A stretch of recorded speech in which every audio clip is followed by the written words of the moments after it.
tens for the speakers. You'll hear us before you see us with beats that beat the streets up. Yeah.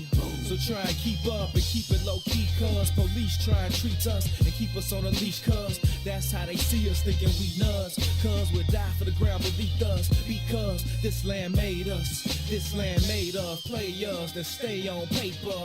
That's how we came up amongst the mayhem to the day when we display what we made of. The game can never change us, the West Side teaches. On these streets where you find that D before G. We out west with it, back down, trying to flip a dollar. If you looking, then we got it, you just got up in a block. We out west with it, riding clean, wetter than the sea. On the scene with a full tank, blowing AC. We out west with it, I'm posted, let me know what y'all on. Cause if y'all get on something, then just hit my phone. We out west with it, yes sir, hustle for every penny in the trenches, but we turn struggle into strength. Smell the grind in the air, take a whiff. Only the nose knows the aroma. Compose the money rolls that fold up, holding cold cups.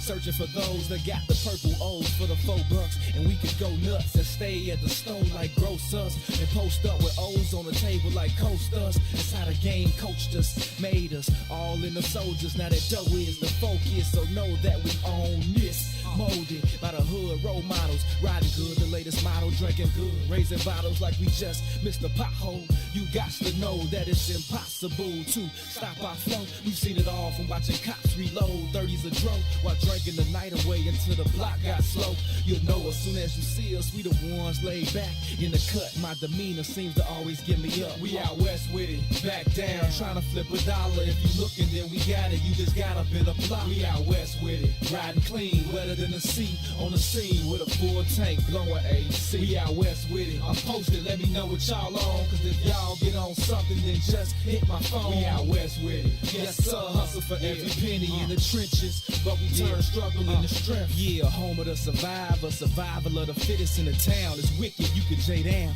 in a minute. What am? What's the business? The biz is how you down and get it. From Cape Town to Fifth City, the sounds of Fifth's empty. When we tipsy is risky, where the lick be at least 10 deep. It tempts me, but there's no mystery. Where the chips be, the tips G. Just our history from the 60s. Pimpin' ain't easy, but we bleed it. This here game is in our veins, in the air we breathe in. Believe this, it's no game, but the key is your mouthpiece fit your game. But believe, turn nothing into something. We suffer without suffer long enough. Struggling from summer to summer, the same place where the dope is sold. It's home to the Oprah show, the same place I know is home. We out west with it, back down, trying to flip a dollar. If you looking, then we got it, you just got up in a block. We out west with it, riding clean, wetter than the sea. On the scene with a full tank, blowing AC. We out west with it, I'm posted, let me know what y'all on. Cause if y'all get on something, then just hit my phone. We out west with it, yes sir, hustle for every penny in the trenches, but we turn struggle into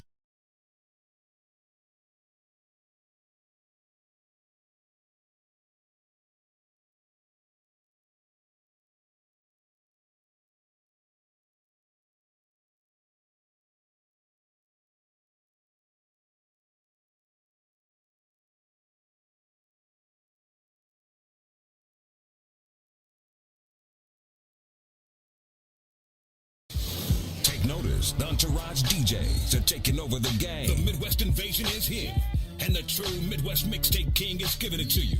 It's DJ G-Spot banging your mixtapes right now. You are now listening to the Myth Mixtape. DJ G-Spot and Mick Lou, Chi-Town's finest.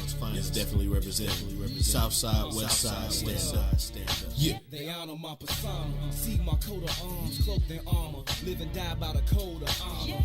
The honorable, known as Mick the Conqueror. My mantra is that of a monster. My vengeance is endless until you extinct like a condor. What you think I was armed for? I'm knocking at harm's door. Molded by the force, call me the Black Mamba. I'm putting up numbers like Kobe in the garden.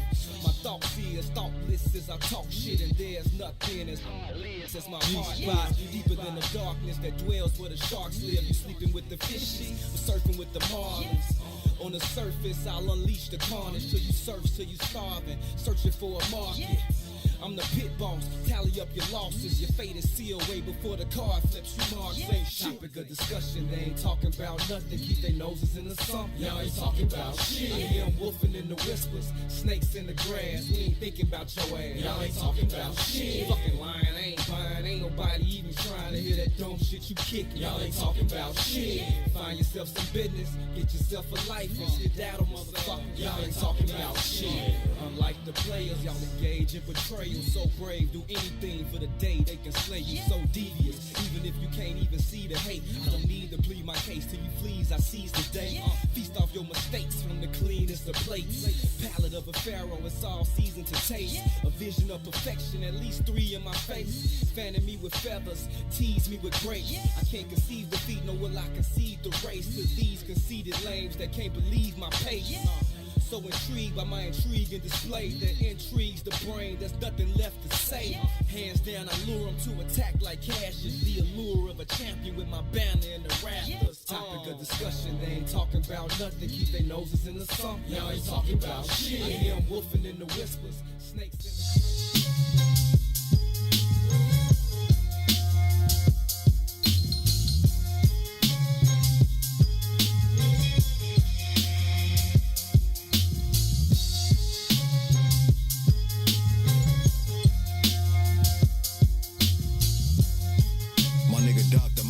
Behind the boards, custom, ain't no heroes or role models where I'm from for us to follow where I'm from.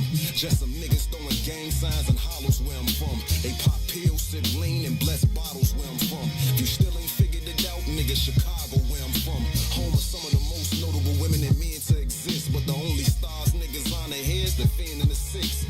Most of us settle, however some intend to get rich. We lose homies and hit the internet to pretend that they miss. We spend link at the corner store, and motherfucker ain't gotta be enlisted in no army or Marine Corps to be going to war. It's gun smoke in the air, and it's blood stains on the floor. We all born poor, but yet and still we feel we born to soar. The beautiful struggle, bodies left blood oozing in puddles. We love to hate like a poisonous dart from Cupid then struck you. Shit, you stupid as fuck if you let the stupid instruct you. Should be using your muscle to build a lucrative hustle. Crabs in a bucket, so when one make it feel like we all did. From the county to Stateville, long stretches and small biz. The clucks chasing they last high. The shorties throw up middle fingers when the low pass by. They ask why we live this way. You couldn't overstand it unless you had to. Faggot police harass you, so-called homies will blast you. A message to out of towners written in blood. Don't take your dumb ass to the hood if you ain't plugged. Spit with the curse of Capone. You gotta live with all the words you condone. Then it's on. They'll kill you dead, then bring the hearse to your home. Back in my shorty days, niggas will put a 40 to your sporting waves. Nowadays, these niggas thugging on phones. How it's nice, I used to play for the Dome. Philly been killing. But when you ball, get you a gun, it'd be like Ben Wilson, the pin drilling. Fuck how out of towners view the shot. I'm out west where every conflict crucial is do or die. If it's war, it's gonna be to the death. It's you or I. I come at peace, but if you touch my body, that's suicide. And my bloodline is niggas that'll kill and move a pie. I got a QP and sold it to my mans at U of I. My pop told me, just get through high school, then you decide. In the shy, it's the 6 to the fan. Choose a side, move and slide. The city don't wanna see you with shit. From politicians to the preachers, hard to see who legit. Sell some seed for you to see green and piece you to fit. It's I am God and the God green who's seeing this shit. Let's go. If you think it's love here, then pump your brakes. This the wild onion, that dark ass city that love to hate. Okay, let's go. show off. I'm from a land where the texts go off. Them gang signs thrown and the heads broke off. We hate you niggas, cause we gave birth to you ungrateful niggas. So in the 6 feet of earth, it's where we place you niggas. It's barely a secret. We move shit, telekinesis. And box niggas like Chevy Caprices. My stress is post-traumatic. All I see is murders and massacres. Cancer patients and catheters.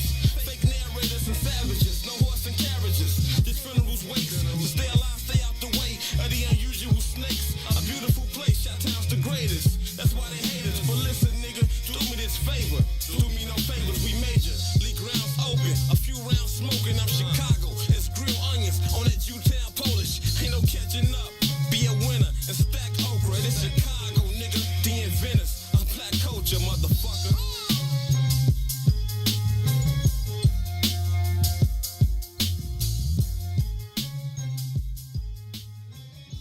This is it. Day one.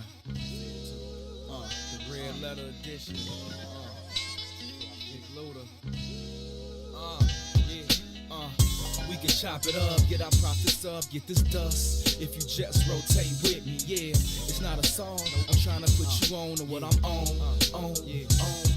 Before I finish breathing, I'm moving the masses like minister speeches, penning classics as I finish my thesis. Not a pastor or a preacher, my passion is deeper. Rapper / teacher, trying to master the teachings past the sinister streets and moving bags past the police is speeding fast in the evening. The truth is it's all about eating, but I'm feeding food for thought for those either fasting or feasting. Putting faith in my beliefs when I'm speaking, looking straight till I'm decent, at peace with no fear, believing it's real. I tell them it's heaven, but it's hard when you talking to niggas with no ears. From clouds of chronic coughing and sessions off, walking and stressing, straight lost in the essence. I pause for a second with my thoughts and reflections. I take my losses as lessons, but it's all just a blessing, and that's the mess. We can chop it up, get our profits up, get this dust. If you just rotate with me, yeah. It's not a song, I'm trying to put you on to what I'm on. If you just rotate with me, yeah. We can chop it up, get our profits up, get this dust. If you just rotate with me, yeah. It's not a song, I'm trying to put you on to what I'm on. If you just rotate with me. In an instant, friendship seeing quick in the music business. It used to be just music, now it's just business. The relentless pursuit for loot, dividends and interest, hidden agendas, leaving you defenseless against them. Not to mention intentions to benefit from you penning authentic sentences. Shit for the spinach, niggas that did it. Listen, while you scribbling, picturing images of living on premises, surrounded by fences and different women in silky linens, bending and grinning, intended rentals, you slipping, cause these Vicks is out, tricking your chips in. The game's cutthroat, rules was laid back in the day before rappers got paid by sponsors, slung dope, and shit ain't really changed beside the amount of change the game. Famous names so these lames can front, so I change the game. See my future through the blunt smoke so high, looking at my future through the blunt smoke. We can chop it up, get our profits up, get this dust. If you just rotate with me, yeah. It's not a song, I'm trying to put you on to what I'm on. If you just rotate with me, yeah. We can chop it up, get our profits up, get this dust. If you just rotate with me, yeah. It's not a song, I'm trying to put you on to what I'm on. If you just rotate with me, I'm invincible, guarded by two identical, invisible guardian angels that guard every angle of my physical frame. Spiritual miniature ministers whispering, keeping me on the top of my game. Lessons to gain, pleasure and pain. Like my eyes, they reside on the left and right side of my brain. Quietly praying, navigating my aspirations, passing calculated statements while I'm grabbing my flame. Wasted in the basement, pacing, placing words on pages, blazing my merch to the face. I'm blowing life in the air. I sold my soul to the Lord for a price of a prayer. Yeah, so my nights can be clear when I sit still, writing his will in his likeness, like him, cause I'm knowing he'll save me. He told me to spit and don't let the devil take the gifts that he gave me. We can chop it up, get our profits up, get this dust. If you just rotate with me, yeah. It's not a song, I'm trying to put you on to what I'm on. If you just rotate with me, yeah. We can chop it up, get our profits up, get this dust. If you just rotate with me, yeah. It's not a song, I'm trying to put you on to what I'm on. If you just rotate with me.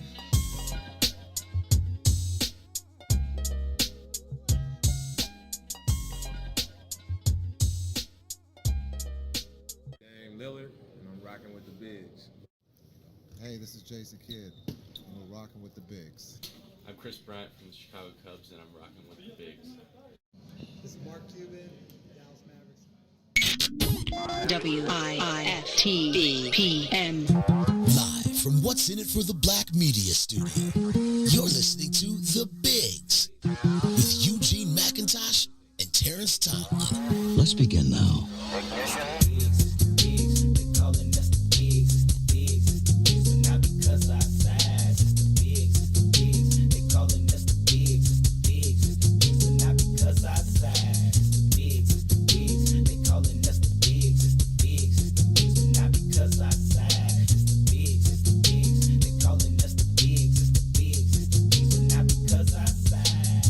Yo, we're back on the soil, Gino. Yeah. Live from the West. Hold on, what? Yeah. What's going on, bro? You acting like the draft wasn't last night. We're like, Man, I can't even say good morning before I get a yeah. Man, y'all didn't even know the draft was yesterday, man. Mars didn't even know the draft was yesterday, man. But yeah, what up? What does that have to do with anything? Gino, I'm expecting a better Gino today, man. Don't get me started this morning, Gino. What's up? I'm listening.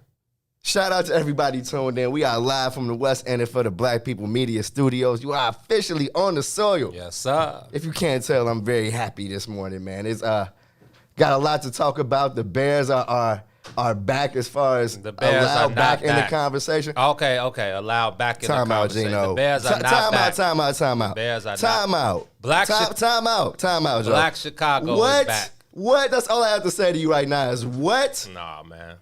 The Bears are not back. I'm happy we drafted. Gino, I'm giving you your look. I'm looking at you like you're trying to be this guy right now. I am. No way. I am. No way. I am. No way are you feeling like the Bears aren't back today. The Bears ain't back. So the Bears didn't just draft one of the best quarterbacks available yesterday. Yeah, of course they did. After years of never doing that, when have they ever did that? 43 years, 44 years, actually. When have we woke up on the day after the draft 44 years. and been able to say that these dudes... I'm just BSing, man. But see now, I remember when we, I remember when we drafted Cade McNown. He ain't black. Gabe. There's been no black quarterback drafted in my time, Gino. And you say that again. No, there's been no black quarterback drafted in my time. Mine either. Even though Vince Evans was drafted when I was 1 year old. But that don't That's count. That's not your time. Right. Like, you weren't watching. Mine either. You weren't looking at the Bears like, I hope they get Davis. At all, brother. Bruh, you know what I said at the end of the last episode? I said that it was Justin Fields or nothing for these guys. Yes, sir. If that didn't go down. Dolo T is back in the building. And Gino, you're right. I did not know that the draft was yesterday. Me either. I thought it was going to kick off tonight. But it was because we had agreed, that we were taking a step back from the Bears. And the Bears had earned it. The Bears had earned us taking a step back. All the pushback. Huh? Oh, my God. I mean, the epic conversations last year on the soil, bruh, and the kickoff, kickback about Mitch Trubisky and everything, man. We've been through some things, Gino. But you know what? I feel like it's a bunch of angles that we got to touch on because I do feel like a lot of the pushback is fair.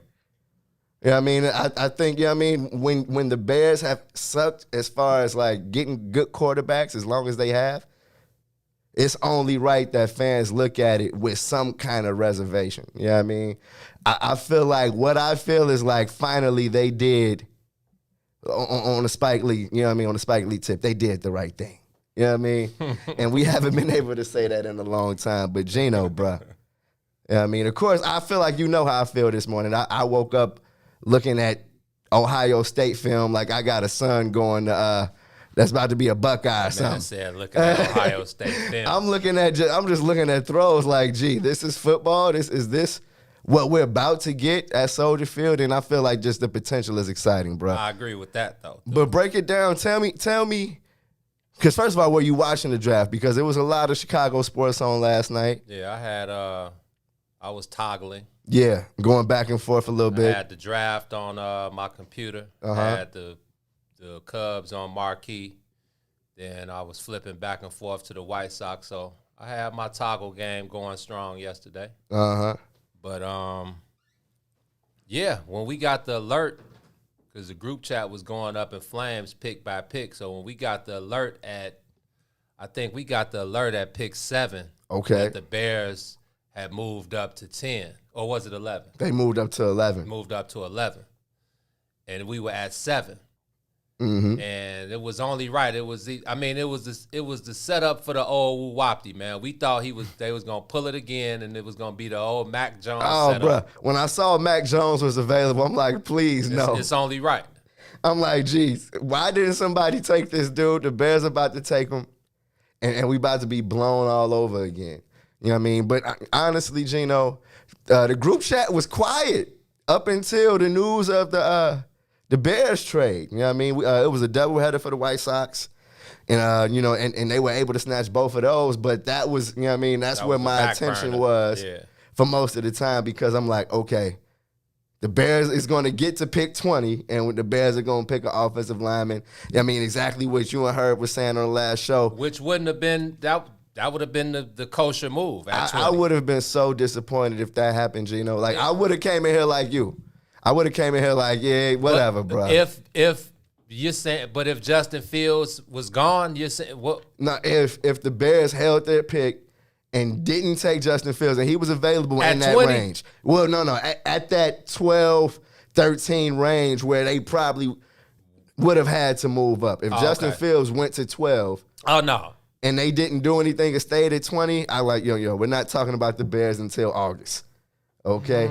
But honestly, Gino, I feel like leading up to it and realizing that all of the Russell Wilson talk, even though it was mostly smoke and mirrors, that some of it was them like trying to see if they could get Russell Wilson.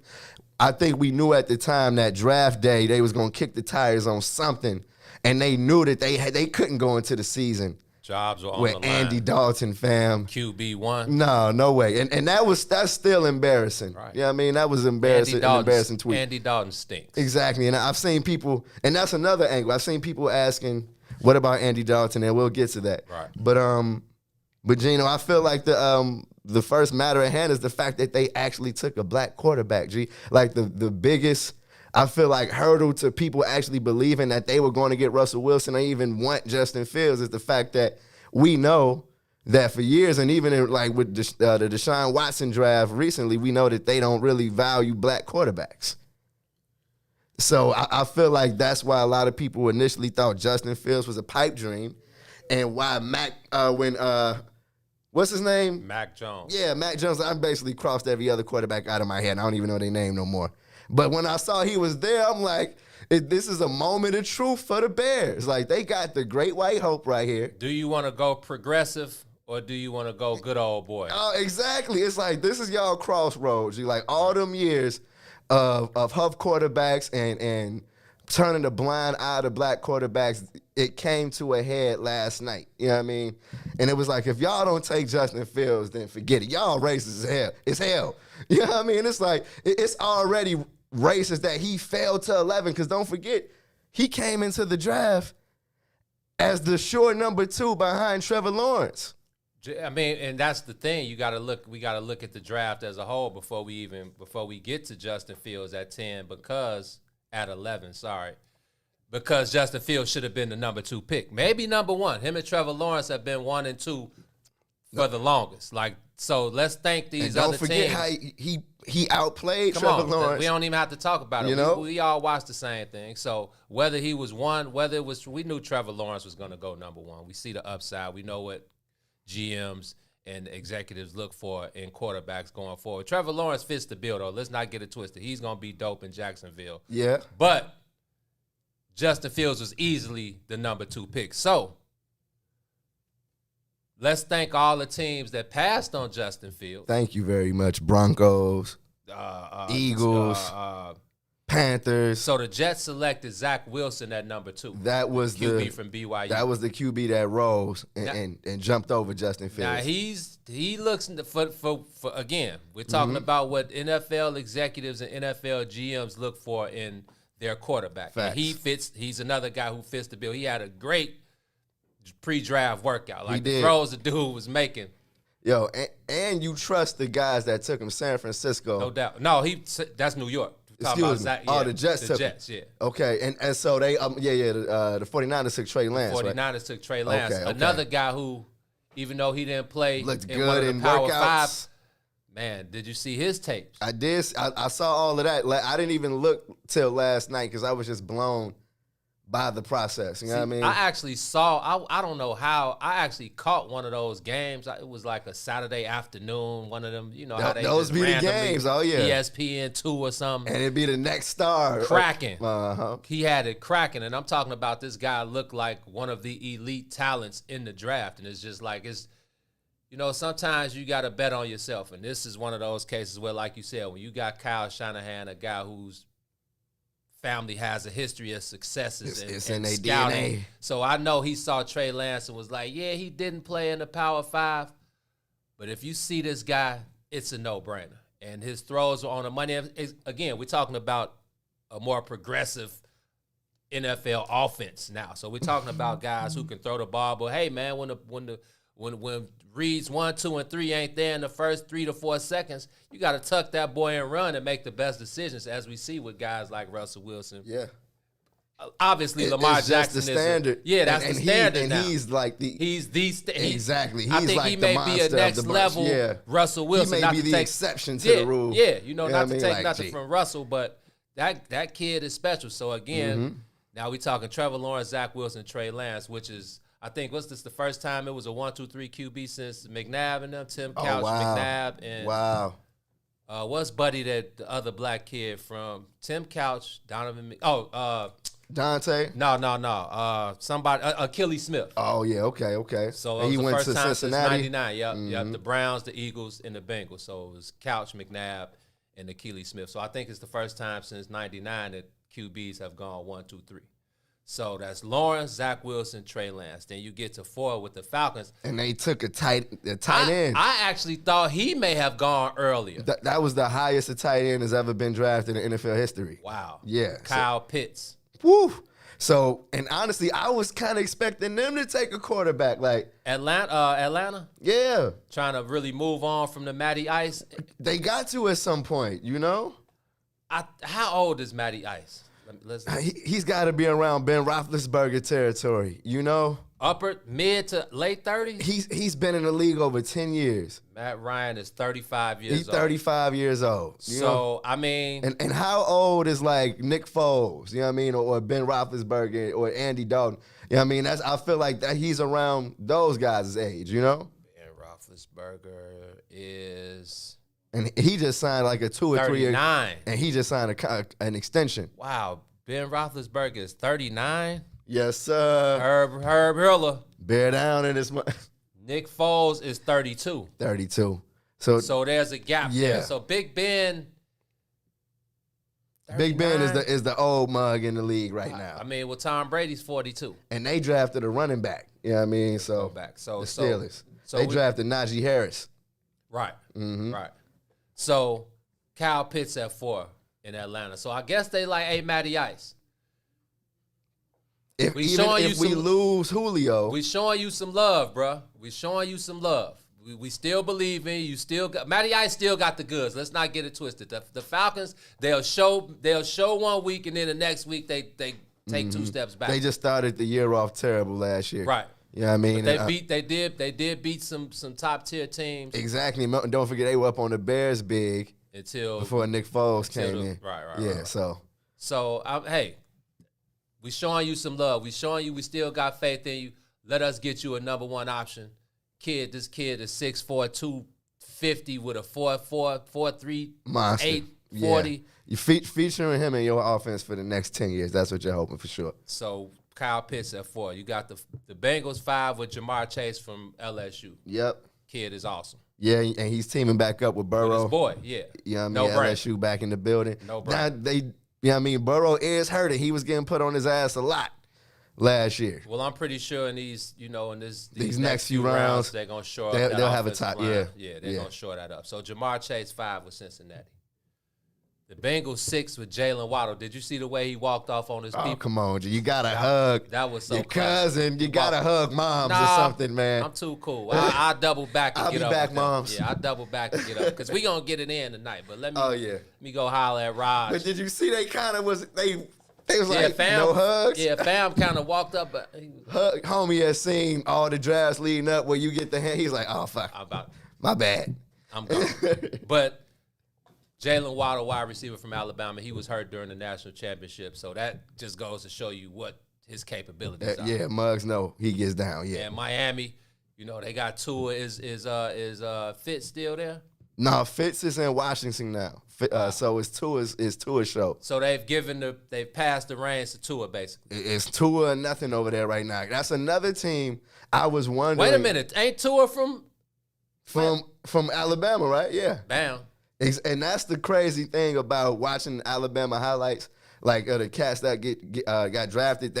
All their highlights are with current NFL players and stuff. Right. So But I was wondering if Miami would throw their hat into the quarterback mix. You know what I mean? Like Tua is nice, but I think they saw enough from Tua. Remember me, you, and Herb had this top conversation. They couldn't let go of Fitzpatrick because Tua's arm was kind of off. You know what I mean? And I was wondering if they really believed they had an opportunity to maybe trade for a proven quarterback or go ahead and trade. I don't know, but they stuck with Tua. What did Ross say? Flores. I like him. I like him. So yeah, but the arrow is pointing up for the Dolphins. No doubt. So. I'm interested to see how Tua and that Jalen Waddle connection works because the guy he's a route runner. Oh yeah. You know, you can throw it long. I wasn't mad at that. A lot of people saw Devontae and immediately thought he was the guy, but it's like, nah, man. Buddy is that guy. It's the guy I want and for he my was team. thirsty. He was definitely trying to get in that national championship game on a bum leg. Oh yeah. Did he play? Nasty. On that note, let's take our 11:30 break. When we come back on the other side. 11:30 already? 11:30. Justin Fields got it cracking, man. We done lost time already. When we come back on the other side, we got, I guess we can call this the On the Soil / kickoff kickback. Now we got business to take care of. It's only right that our boy Herb Howard from I Said What I Said joins us after this break. We'll be right back on the soil. Yes, sir. WIIFTBP.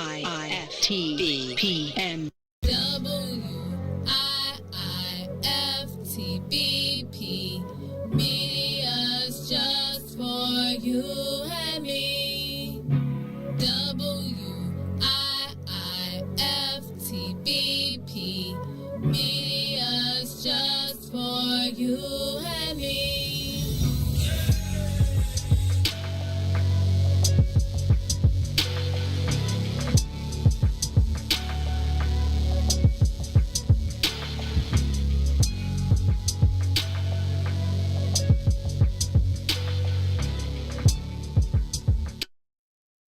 Introducing your trusted source for high-quality Black emojis, better known as Blackmoji. We believe Black is beautiful, and that beauty should be reflected in the digital market. Now there is an app that does just that, starting with Black Greek letter organizations.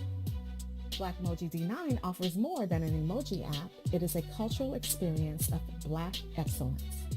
Download the app in the Apple or Google Play Store to access a specially curated catalog of emojis representing the Divine Nine. Use the emojis to celebrate Black Greek events, acknowledge current events, support social causes, and learn about esteemed Black Greek members who blaze the trail of Black history.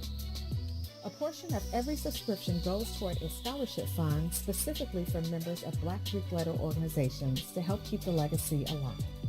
Download the Blackmoji app today. Hey, sunshines. If you didn't catch the last page in the Book of Dawn, here's what you missed. So you found that, but you also, during those times, made a conscious decision to create a base for yourself outside of the Isleys or the great artists that you tour with. And from that, the Mo Fitz Project was born. Can you tell us how and why you did the Mo Fitz Project? Let me tell you something. I had been touring since I was 17. And what happened was Eve, your girl Eve, was doing different events around town. Mm-hmm. And I remember it was right on 47th Street. Yeah, I think it was Blue 47. Yeah, one of those spots. So Eve was doing something with them. So they were like, we're hiring bands. I was like, I'm going to put something together and go play locally. Let me do that. And through that situation from Eve, the Mo Fitz Project was birthed. I was like, oh, okay, this would be great to actually come home and put quality guys together and make music locally outside of the touring. I just found another joy in it. And crazy, remember Terrence came up with the Mo Fitz. Oh, did he? Yeah. Rest in peace. Rest in peace. Terrence was like, you need to call it the Mo Fitz, Reefty. Mo Fitz. Use your name. This is how that name came about. It was Terrence Kane and my girl Eve Bridgeworth. She was the launching pad for that. And then she would hire me to do different events. And she started hiring me to do weddings and stuff she was doing. And then it just kind of birthed into that. Don't forget to tune in weekdays, 9 a.m. to the Book of Dawn from the What's in It for the Black People Media Studios. Roll Tide, y'all.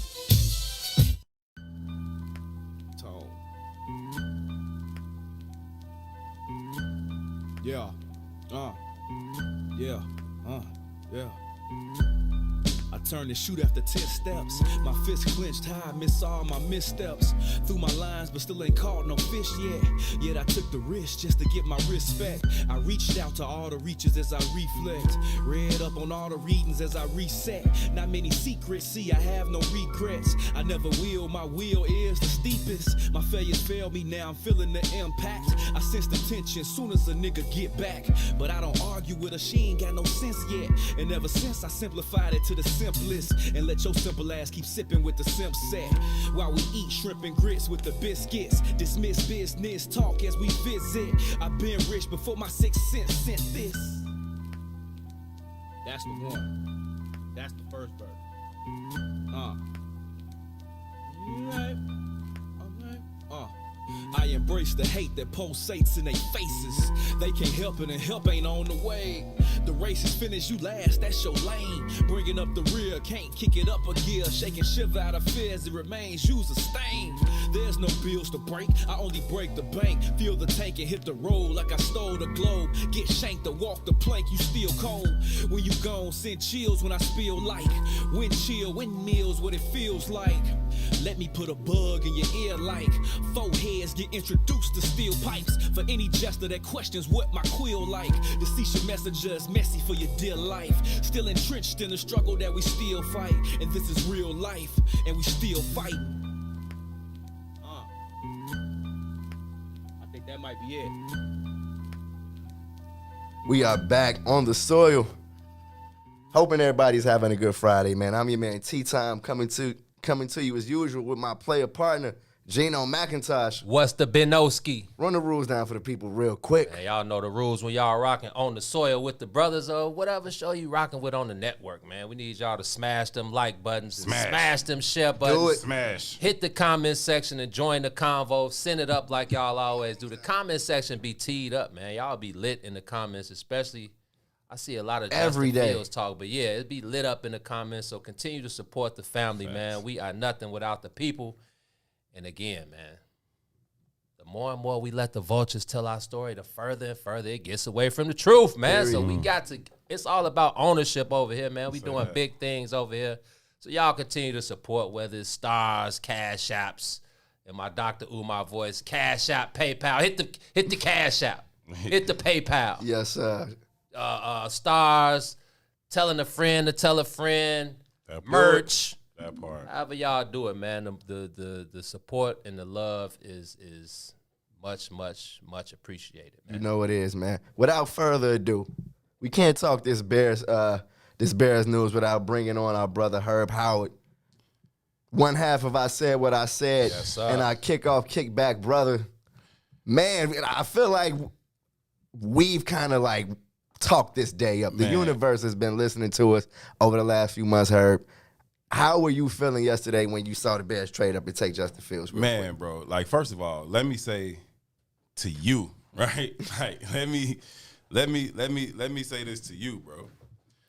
All hail King Dolo T. Dolo T. Dolo T struck in the biggest way possible yesterday, okay? Ryan Pace, stop fronting like you don't be hopping on the soil, G. He got it from Mitch told him. Mitch told him, hey, man, brothers on the soil. I'm not here no more, but those guys, listen to him. Right? It is facts. There's no way around it. This man Look. Terrence, on Wednesday said, hey, Justin Fields going to slide in the first round. Once he get within range, the Bears need to trade up and pull the trigger. I damn near crashed my car laughing. Okay? I've damn near crashed laughing. I said, T is off that jet. He off that missile. Okay, you hear me? Like he gone to the moon. I say, no I think way. I was too, but go ahead. Man was off of Sometimes we come with our best ideas in those moments, man. Yeah. So when I was sitting there watching it, and he's sliding, and then it popped on the screen, the Bears have traded up to get the number 11 pick. I said, what?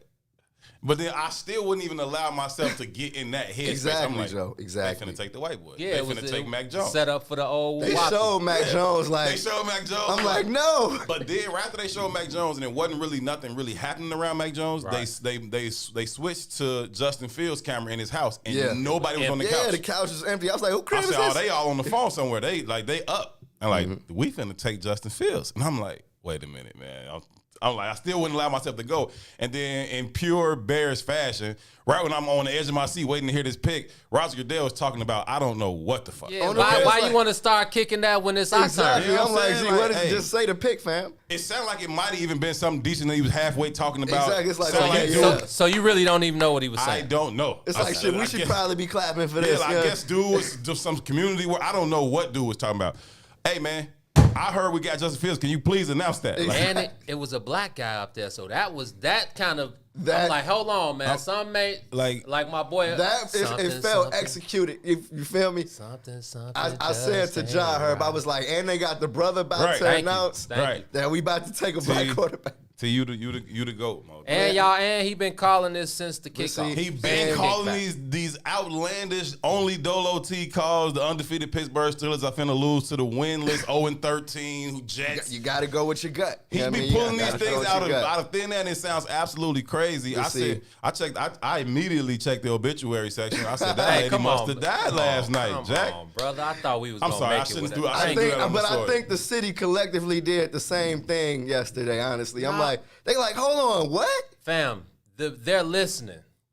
This is the era of sports where you listen to your fan base. Facts, bro. And I agree. The people spoke, man. Gino, and that's why I was on that, because I'm like, first of all, they're listening. Exactly. And then I couldn't bring myself to like want anything but that. I'm like, gee, no offensive lineman, nothing else. Give me that. Gee, like it's been too much going on. The failure of Trubisky was too much to ignore the fact that you have to do what you got to do to get your guy right now. How about Ryan Pace being like a cat? Like, he just keeps getting more, extending his life. He knew it. This dude is Rasputin. He's Diddy. He's gonna take life. He just somehow. gave himself another 5 years at least. He knew it. And if Justin Fields is what we think, he just gave himself another 10, 15 years. That's real, Herb. He reset the clock with the Mitch Trubisky thing. He reset the clock again. I mean, again, completely wiped it. It's like, okay. Yeah. He reset the clock with a new head coach. He's like, hey, I ain't y'all made me take John Fox. Let me pick my own coach. Reset the clock. Cool. Then you come in with Mitch Trubisky. Facts. He just kept resetting the clock. Then you go get Nick Foles. It's like, this dude he got 9 lives. Oh, yeah. And he just pulled it off again, and I forgive him for everything he's ever done wrong in his life.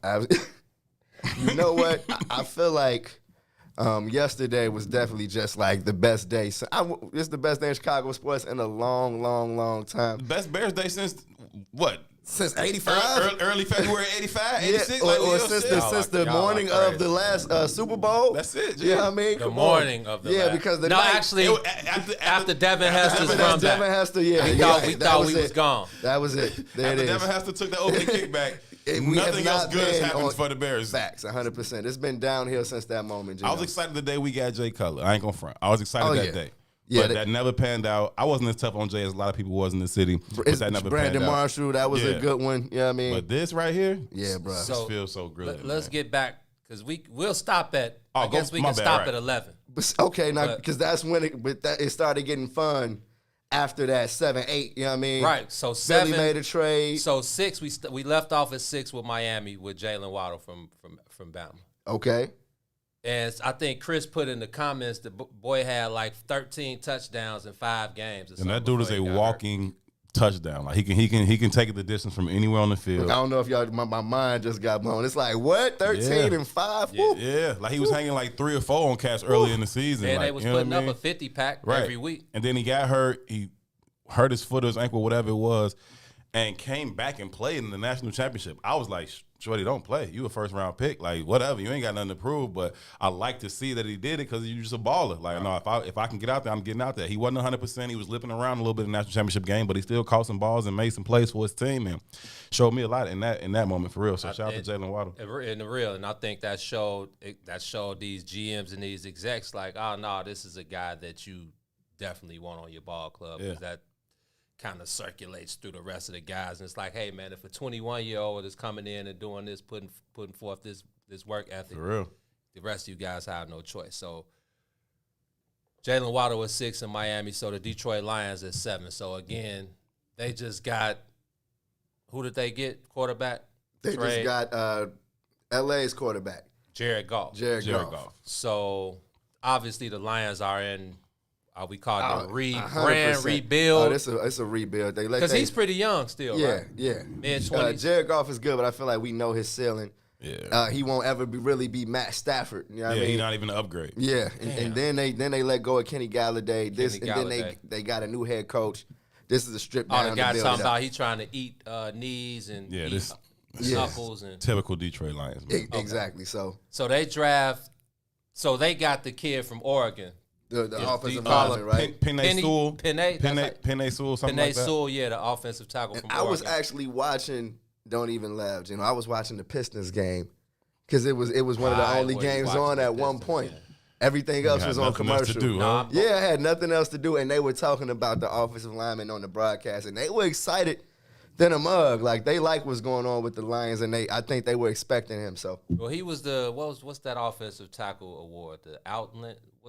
I think it is the Outland. Is the Outland the offensive lineman the Outland trophy? That might be for the number one offensive lineman. He won it. Yeah, he was the winner. So tape looked good. Guy you can't pass up, especially like you said when you're trying to rebuild and you got to start somewhere. Yeah, and I feel like with them, it's a good sign that they're starting with the offensive line and not trying to get a quarterback or a wide. It's like y'all need quarterback with no receiver. I was surprised back because the Detroit Lions, they like the flashy pick. They like to take receivers and running backs and whatnot, corners, and I thought they were going Devontae Smith. Me too. I thought Jalen Waddle and Devontae Smith would go back to back. I said, y'all came in, y'all just switched quarterbacks. Go ahead and get him a number one target. Y'all let Galladay go. Like, I thought they would go ahead and pull the trigger on Devontae Smith. When they didn't, I was surprised and thoroughly relieved because the Bears don't got a corner to deal with Shorty at all. Okay, like it's like please keep him out of the NFC. Jalen Johnson had a solid rookie year, but he ain't show me like he finna be an all pro. And then y'all cut Kyle Fuller, and then y'all signed what's his name, little brother from Detroit, right? Was he from? I think he played in Trufant, Marcus Trufant. What was his brother name? Desmond Trufant. Is he Desmond or is he Marcus? No, this is Marcus. This is Marcus. This is Marcus Trufant. So Desmond is the older. Okay, Desmond was the older brother. Yeah. Okay, so he's been solid in his career, but I don't think we have a number one corner on our roster right now. I think we got 2 number 2s, and I think Devontae Smith would have lit both of their ass up. So I was glad the Detroit Lions let him go ahead and pass through this division. Good point. Definitely was good. Speaking of the division, we didn't even the Aaron Rodgers news. Before the draft kicked off, rumors about him wanting to lead the Packers. They said they ain't trading Aaron Rodgers. Why in the world would you trade Aaron Rodgers? Stop it. I mean, but you drafted Jordan Love and then moved up to get him too. Yeah, moved up to get him. Didn't draft a wide receiver yesterday. And now it's getting to a point, I'm like, why did you draft Jordan Love? I'm like, yeah, they went corner. Yeah, it's like, what the hell? Like, so I don't know what's going on with Green Bay right now, but if Aaron Rodgers leaves the just division, get him out of the division. In the next 1 or 2 years, it's the Justin Fields era. It's like, just get him it's out like, of the oh my division. God, it's like happening. The Bears got the best quarterback in the division, bro. What? People was in my Bears chat. They like, yo, you think we might pull the trigger and get Aaron Rodgers if they let him go? I'm like, no, I don't really think that. But 2, I don't think the Packers gonna do that again. Like they let Brett Favre go to Minnesota and he torched them for 2 years. Right. You know what I'm saying? He like they got rid of him a little too early. Aaron Rodgers was ready, but they Brett Favre torched him for 2 years in Minnesota. Man, Herb, I feel like that's why the situation is so dumb over there. It's like y'all brought Aaron Rodgers over here and thought y'all wanted to sit him, and y'all sat him for a minute, but y'all had Brett Favre. Right. It's like he's gonna retire on his own terms, man. Like what? Yes, he has something left, and he's going to go to the Vikings and kill you. So. Yeah, they wasn't going to let that happen again. If they did get rid of A-Rod, he ain't staying in the North. Yeah, Joe. So, Aaron Rodgers, I mean, if he's available, it's about to be open season. Even if it's next year, you'll give up whatever for Aaron Rodgers. You know what I mean? Aaron Rodgers. Yeah, just get him out of the NFC North, and we can proceed. What about the fact he said he's not coming back regardless? So he don't ever want to play for the Packers again. I've seen people say that he'd rather host Jeopardy for a season than pay. I know Fool is using Jeopardy as leverage, fam. He don't want to play there no more. I'm pretty sure that's a decent amount of fare. So, I'm sure Jeopardy is like, come on, please. Come on down. That's a decent check for A-Rod. Yeah, so a very interesting day for the Bears, G, but I want to get y'all opinion on the big picture of this as far as the right now. Like, is this a cat that's about to be playing week 1? Like, does what happened with Andy Dalton even matter? Should we be worried about the fact that it's Nagy trying to develop this guy and he hasn't really proven anything in the league yet? You know? So what should we like kind of step back? Is there anything that should make us step back from the ledge when it comes to this guy? And Gino, I saw you talking about it, you know, the history OSU quarterbacks. Terrell Pryor, Craig Kimbrell. You know what I mean? We've had a taste of Craig Kimbrell. Right, like the picture, Craig Krenzel. This guy here, man. Also a Bears. Did you see what I said? That I was like, he's done it. Craig Krenzel. Yeah. But no, he may be Kimbrell. You know what I mean? Kimbrell is a champion. Yeah. Craig Krenzel. Craig Krenzel was hot. Yeah, he had that Monday night game. I remember he had one good game, and it was a Monday night game, but that was it. Craig Krenzel, Troy Smith, Terrell Pryor, Cardale Jones. Cardale Jones. Our latest homie who I guess is the book still out on him. I guess he didn't get a Haskins. Yeah. No, Dwayne Haskins. He kind of jagged this Schmitty in Washington. He's in Pittsburgh. So Pittsburgh still is Mike got him? Uh-huh. That could be perfect. That could work out for him. Yeah. They also re-signed Mason Rudolph too. Yeah, and the quarterback he need a 3-piece. Yeah. Big Ben is 40. Yeah, for sure. Put the bats on Big Ben real quick. And then let them two boys see who gonna emerge, right? Yeah. I think that Dwayne Haskins is more naturally talented. Mason Rudolph has been in that system for some time.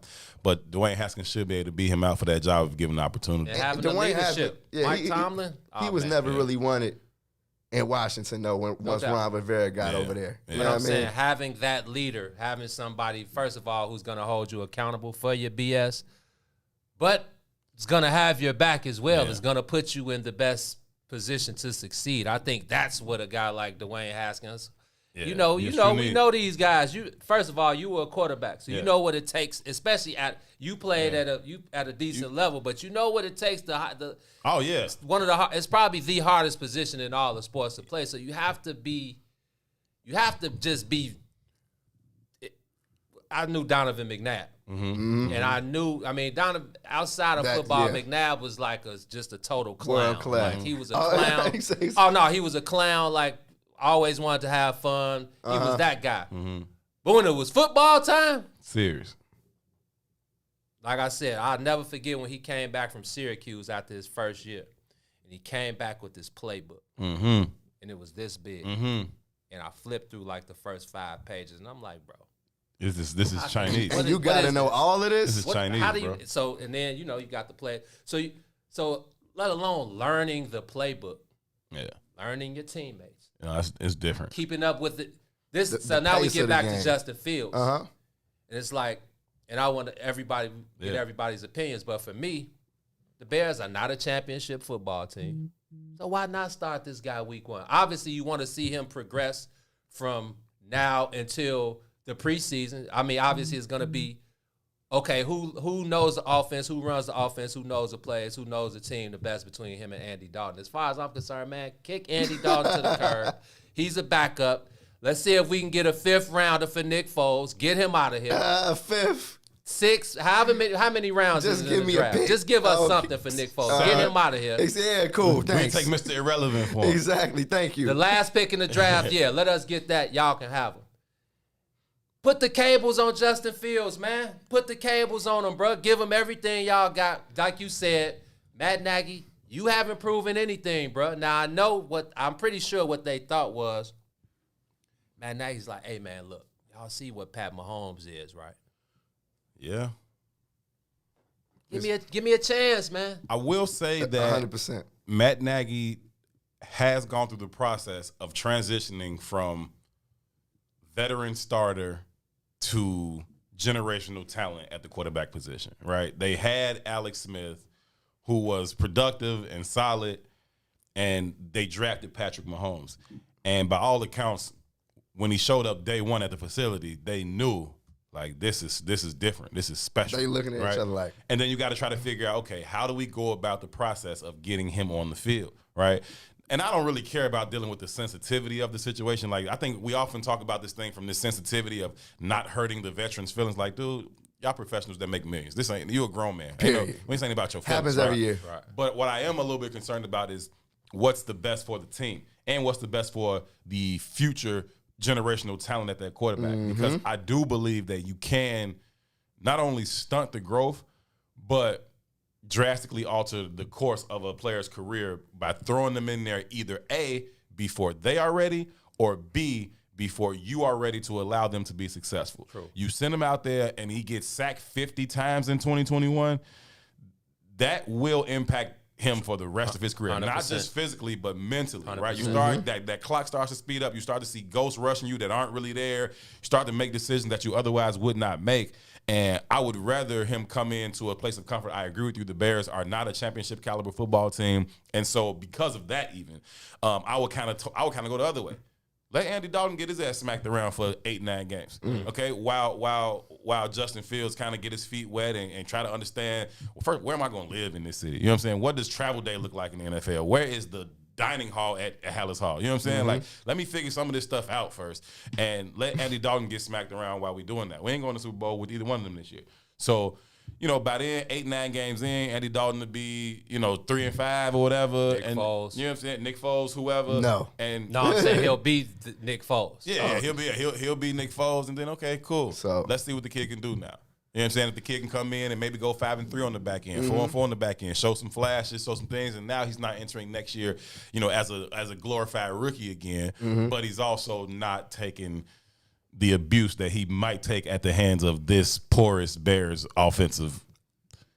Honestly, real talk, Herbert, you made some great points, and I feel like the Bears were planning on talking to the Ohio State head coach because I feel like a lot of this is like, okay, now who is Justin Fields? Like, is he tough? Is he the kind of quarterback that's ready to come in and play week one? Because I feel like it's two things that we got to kind of adjust our thinking when it comes to this situation. It's like, okay, we're so used to looking at this team, at least this team's window from a defensive point of view, like Khalil Mack, you know what I mean? How much does he have left? Akeem Hicks. True. Those guys are still there, but it's like, hold on. We just drafted a franchise quarterback. The franchise is kind of on his timeline now. That's true. You know what I mean? Everything just reset. Yeah, that's kind of weird to think when it comes to the Bears and quarterbacks. Yeah, we're not talking about Khalil Mack's window no more. Exactly. We're talking about Justin Fields' window. And so if those what's things, best for him. Right. If You know those what I things mean? don't align, then Khalil Mack we ain't worried about your window no more. We worry about his window. Period. Now he has Allen Robinson. He has Cole Kmet, David Montgomery, and he has a 2-year wide receiver and our boy Darnell Mooney. And Tariq is coming back. Period. God, I forgot all about He has a decent arsenal for a rookie quarterback. And the offensive line settled down towards the end of last year. They've improved. That's what I that's why I feel like put the cables on him. Now I agree with everything you said. Though. I put the cables on him. Yeah. Give him everything y'all got. Yeah. Andy Dalton is serviceable. I agree with that. If it's all about the direction the team is headed in. I just feel like exactly I agree with both of you guys, but I think what you said is the way I was leaning. It's like, okay, you got young Mooney, you got young Kmet, oh man, you got young Montgomery. I'm getting excited again, fam. You got all these young guys. Gee, what? And I'm not saying, and again, it's the NFL. It's probably the toughest. And they still got 2 more. They got a 2nd and 3rd round pick. Yeah, and the Bears do good in the mid to late round. Man, Joe, we blow our first round usually, but mid to late we be solid. So, and you know what? I'm looking at other rookie quarterbacks over the last few years. Justin Herbert. Justin Herbert is where Chargers, LA Chargers. The Chargers, right? Okay. They wouldn't have got him a tackle. They wouldn't have got him the tackle from Northwestern. Yeah. Justin Herbert. Yeah. Oh, that's where the guy from Northwestern. Yeah, they wouldn't got him a tackle. Best friends for the next Justin few Herbert. years. You know what I mean? Deshaun Watson, all young quarterbacks that have come in and showed that they can hang in the game right now. So, the Rook said, I think of any of the rookie quarterbacks, he's probably walking into the best situation possible. I mean, it's hard. It's hard to argue against that when you look at some of those other situations. You talk about going to Jacksonville. You talk about going to the Jets. No, thank you. Yeah, bro. nobody. What's the wide receiver that just went over to the Jets? From the 49, George Kittle. George Kittle just went over Oh, there. really? Yeah, George Kittle signed with the Jets. That's a rookie quarterback's best friend. You get a tight end in the middle of the field like that. That's a monster That's like a that. monster. Oh, yeah. Zach, what's his name from BYU? Zach Wilson. Yeah, Zach Wilson. Yeah, that's a good thing to give a young quarterback a tight end in the middle of the field. I'm with you, G, for real. In terms of if Justin Fields is ready to go, right, and he comes through, OTAs and training camp and preseason, and he's ready to ball. I'm not saying hold him back for holding him back sake. No doubt. Right? If he's ready to go and you think, okay, listen, if he is pulling the trigger and we got a chance here, run him out there. I'm cool to run him out there day one. I'm not just automatically opposed to it. No doubt. I'm just saying if we looking like we've been looking offensively the past couple of years, I'd rather not throw him in the fire and have the whole city like, hey, Justin Field, risk go it beat all. the Packers for us. Exactly.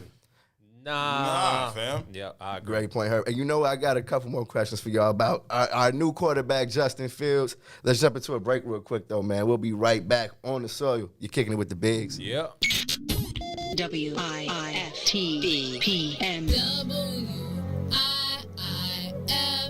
WIIFTBP. Media's just for you and me.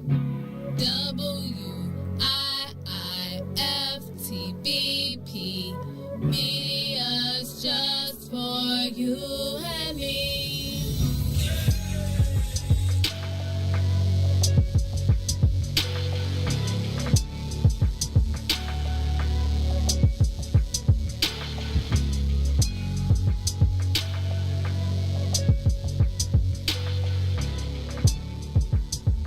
What's up, everybody? Welcome to the green side of things. It's your man, Sadiq. And Cassiopeia. Motivated by the days of sandwiches of spam, grilled cheese won't stop me from grilling those who are stealing the peace and safety of the community because they releasing death and destruction on the community. A community where the people look like me and them. A place where mama and them stay. Not too far from where their children stay. You right. I want a peaceful neighborhood, and I'm not moving to the suburbs to have a peaceful neighborhood. Do we really have to take this, acting like we don't recognize this, still cooperate with this? You know what? The hell with this. Ram me behind a mic that's shaped like a middle finger, pointing straight up with my middle finger to any poor politician, dealer, deaf, crooked cop, or lazy parent. It's apparent to create change, you have to have a work ethic that make it seem like you lost your brain, standing out like the Willis Tower. It's a brother that represents dedication, discipline, and dream reaching, accompanied by a voice called power, who rhyming harder than a rebel with the pen. Representing the city of Point Guards is an extra large MC who rhymes always on point, always rhyming with a point behind the flow. One of my students said the rhyme so hard we should stop calling it flow. Let me tell you something else before I go. I was born to stand tall. I was born in Chicago. That is Brother William Morris. Appreciate you, brother. Much love. Chicago, homegrown. Every Tuesday and Thursday from 1 to 3 p.m. on What's in It for the Black People Media. My brothers and sisters. My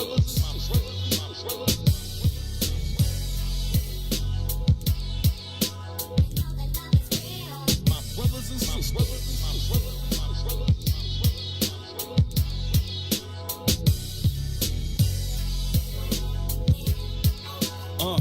Yeah, no bullshit at the pulpit with questions for the reverend, like why I gotta die to go to heaven, or are these lies and deception a sign of what's next, to deny my progression to my soul through my spirit from my mind and my flesh. You be hard pressed to alter my perspective. It's reflective of my perception. All the lives and the tribes that's affected, dying quick, effects from environments neglected, disconnected, disrespected. This the same section we never invest in. Our own sales from our own shells, become owners on our own. They get on with our own help. Yeah, creators of our own world, communicate. We accumulated our own wealth. Created in this image, so when I say it, I meant it. Do the science for yourself. My brothers and sisters, we ain't niggas and bitches.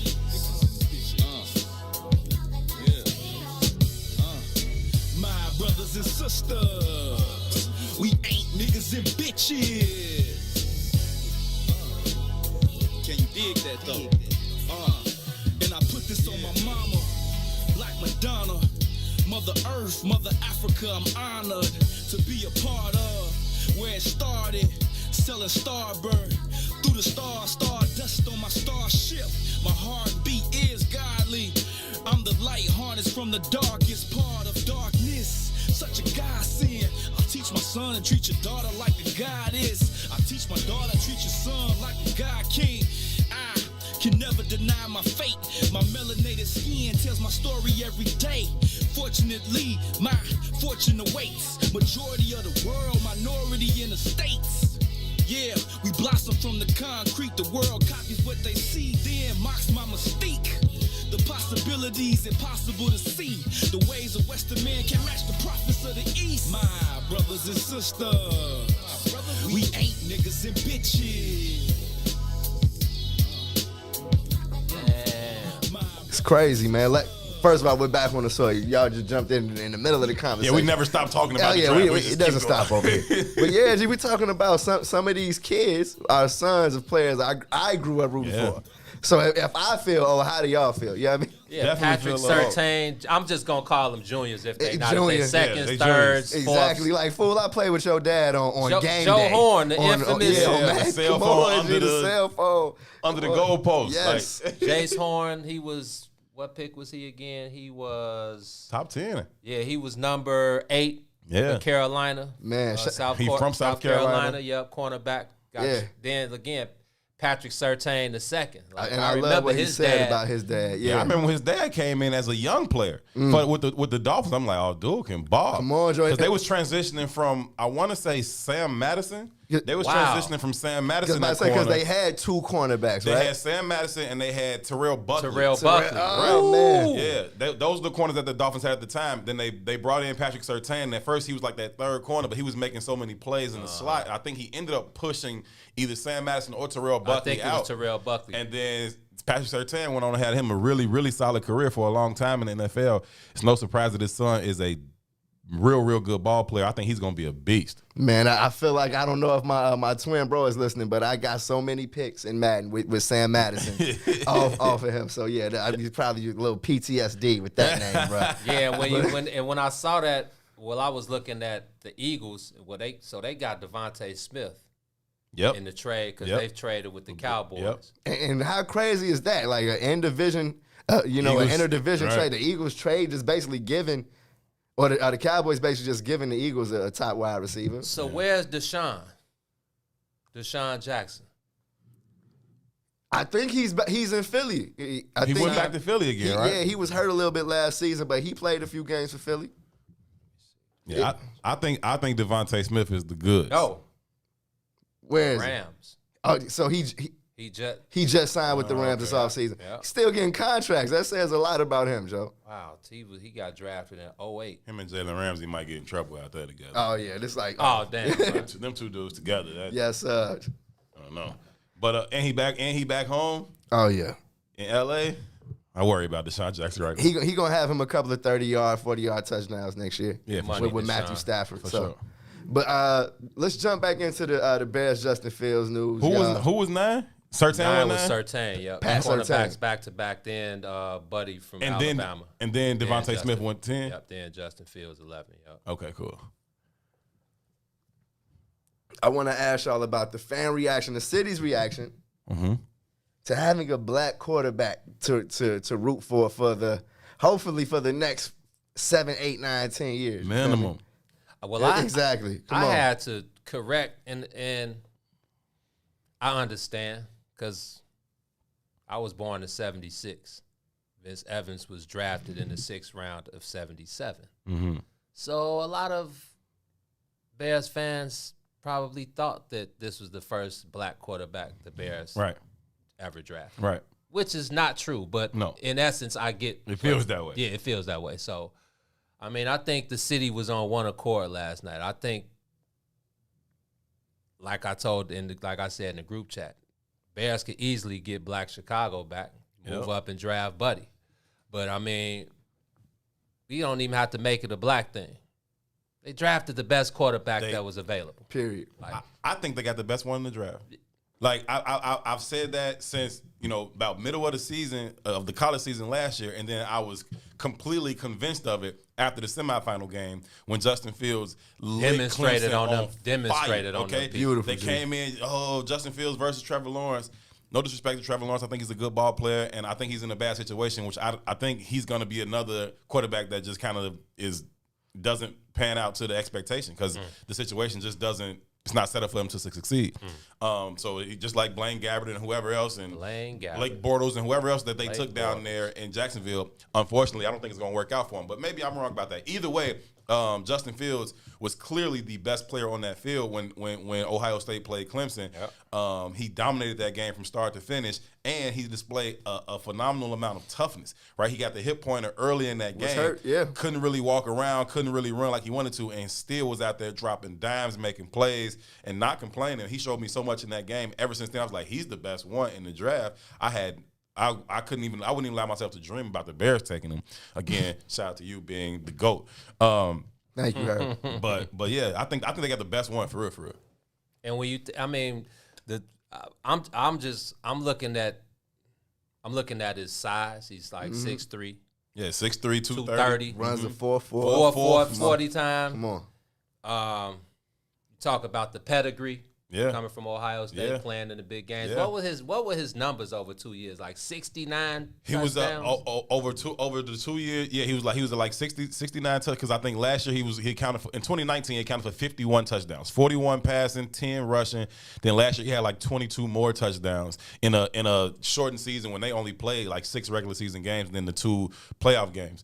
So he's been crazy productive. One of the things that they were kind of knocking him on, that was one of the reasons he slid, and I'm so glad they continued to knock him on it, was they were saying that they weren't confident in his ability to go through his progressions, right? They said he would often get stuck on his number one target, and that's where the ball would go more often than not. Although you watch him on tape, there are several examples of him going through his progression and getting to his third and sometimes his fourth option and pulling the trigger and making the play. But what he said was, hey man, you seen the guys I play with? Like, if they called the play to go to Olave finna get open, fam. He's gonna get open. Who's stopping him? Right. I don't have to go to my number 2. Period. You know what I'm saying? He's gonna beat the number 1 corner over there, and I'm gonna hit him. That's what the play was designed to, right? And so I understood that from his perspective, but I'm glad they used it to knock him. But yeah, he's not only does he have the pedigree of going to a big school and playing in big time games, but he's also played in the Midwest. The weather isn't going to be a factor for him. It's cold in Columbus. You know what I'm saying? The weather's not going to be a factor for him. I heard some people saying, well, he's from Georgia. He's a Georgia. Well, the man just got done playing at Ohio State. It's cold in Columbus. It's cold in Michigan. You know what I'm saying? It's cold in Michigan State. Penn State when you go there. Like, the weather's not going to be a factor for him. He's got what you need, man. Gino, the pedigree aspect, honestly, it's kind of just hitting me. I'm like, this man played at the Ohio State University. The Ohio State. He was trained for this moment in Chicago and to deal with this city and how we view quarterbacks. You know what I mean? And, Gino, you said, not to make it a race thing, and I feel like after the Bears didn't take Deshaun Watson, I learned something about the fan base, and what I learned was that it's not a race thing, at least to the fan base. Muggs just want a good quarterback. Period. You know what I mean?